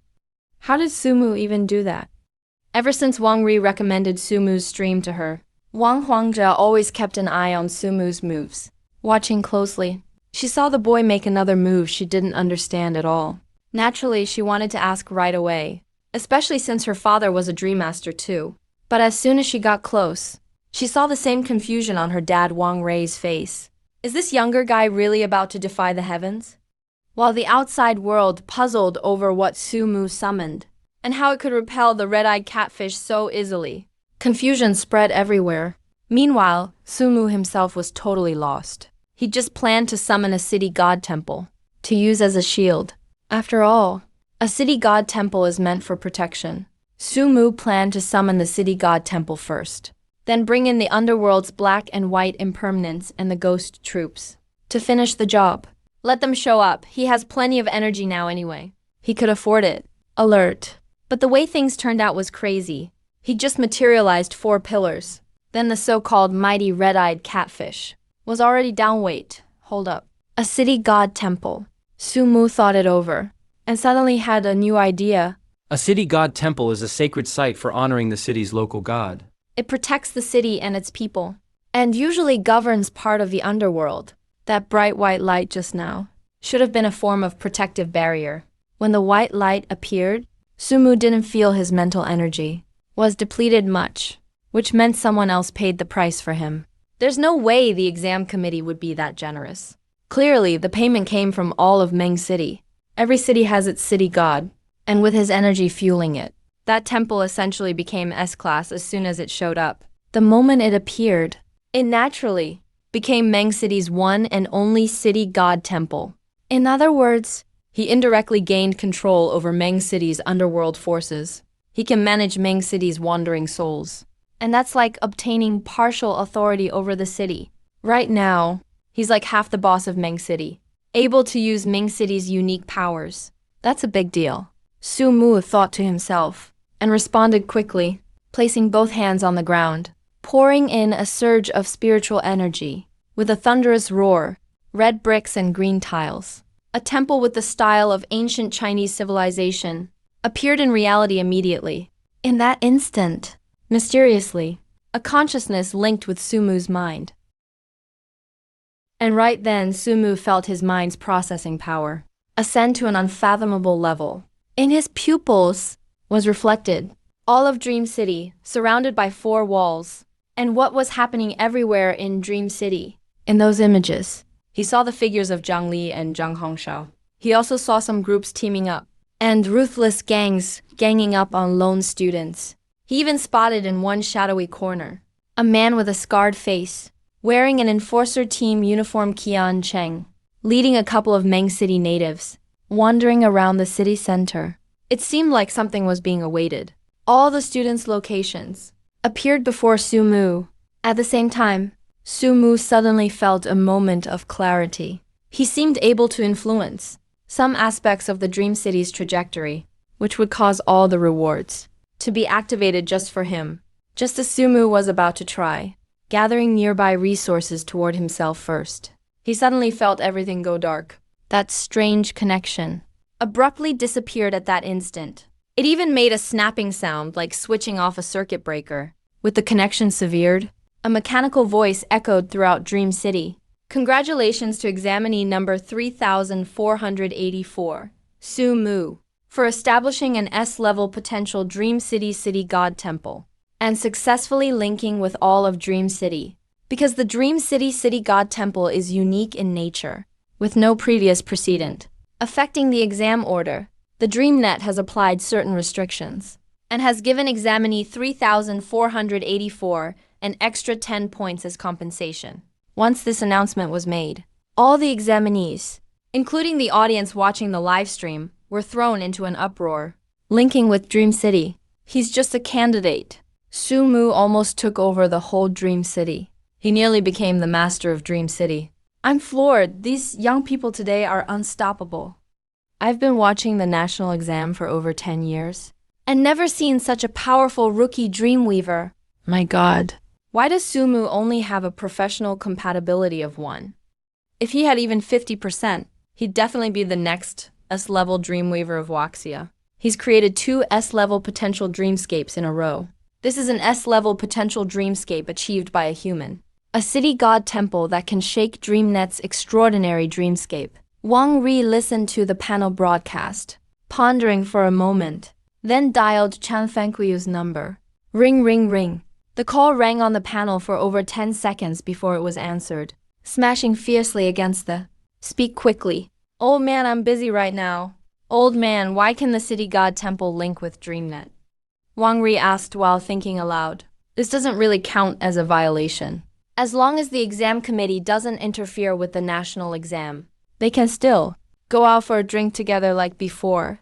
This time, I really underestimated Su Mu. Chan Fenghui gave a wry smile. According to DreamNet's assessment, this city god temple seems to serve as a vessel for the spirit of Dream City's residents. It touches on the so-called domain of gods. Since its inception, by virtue of its fundamental power, it has naturally absorbed the spirit and will of Dream City. Even at night in Dream City, it receives the will of Dreamweavers who have died. Its own dream-weaving potential might only be level 1. But once, it can accommodate the will of all the city's residents and bear everyone's spirit. Its essence will reach a new qualitative level. That's why DreamNet rated the city god temple as an S-level potential dreamscape. As Chan Fenghui spoke, his expression became serious. Wang Ri, do you know what this represents? To hold the will and spirit of all the residents. Listening to Chan Fenghui's explanation, Wang Ri's heart skipped a beat, and he unconsciously sat up straighter. He frowned and said, "This means The city god temple can use this special spiritual power for defense or offense. In this process, ordinary people can actually play a significant role. Ever since the cosmic behemoths arrived, protecting the city, a daylight-like brilliance exploded across the sky. Has always been what Dreamweavers wanted to accomplish. Some dreamweavers have tried develops dreamweaving arrays powered by ordinary people, harnessing the release of spiritual power, but they basically failed. Not to mention the inability to awaken. And ordinary people's spiritual power is too weak to become dreamweavers. Just maintaining the array consumes enormous spiritual power, an astronomical figure. So with the help of ordinary people, dreamweavers working together, using their own dreamweaving to fight the cosmic beasts, actually produced better results. So ever since the cosmic behemoths appeared, all ordinary people could do was cower in the back and hope for the disaster to pass. But this temple is totally different. It can absorb on its own and use the spiritual will of the residents, unite all the city's people as one, with very little consumption, if any at all. This city god temple was built by Flevel Sumu, whose spiritual power can't possibly exceed 100. This means maintaining the city god temple takes very little spiritual power, and in defense, doesn't require using his own spirit. After all, temples naturally represent faith and spiritual support. For now, only the city god temple built by Sumu can apply this concept. Currently, this city god temple is still in its infancy. Potential is just potential after all. Chun Fenghui sighed deeply as he spoke. If Sumu had any higher compatibility as a dreamweaver, maybe we could have seen the final form of the city god temple. That's going to be tough. Enough! This commotion is getting too big. Those old folks from abroad have caught the scent and are coming. I've got to go deal with them first. With that, Chun Fenghui hung up. Wang Ri, hearing Chun Fenghui's words, subconsciously tapped his index finger on the desk. He understood what the old man meant.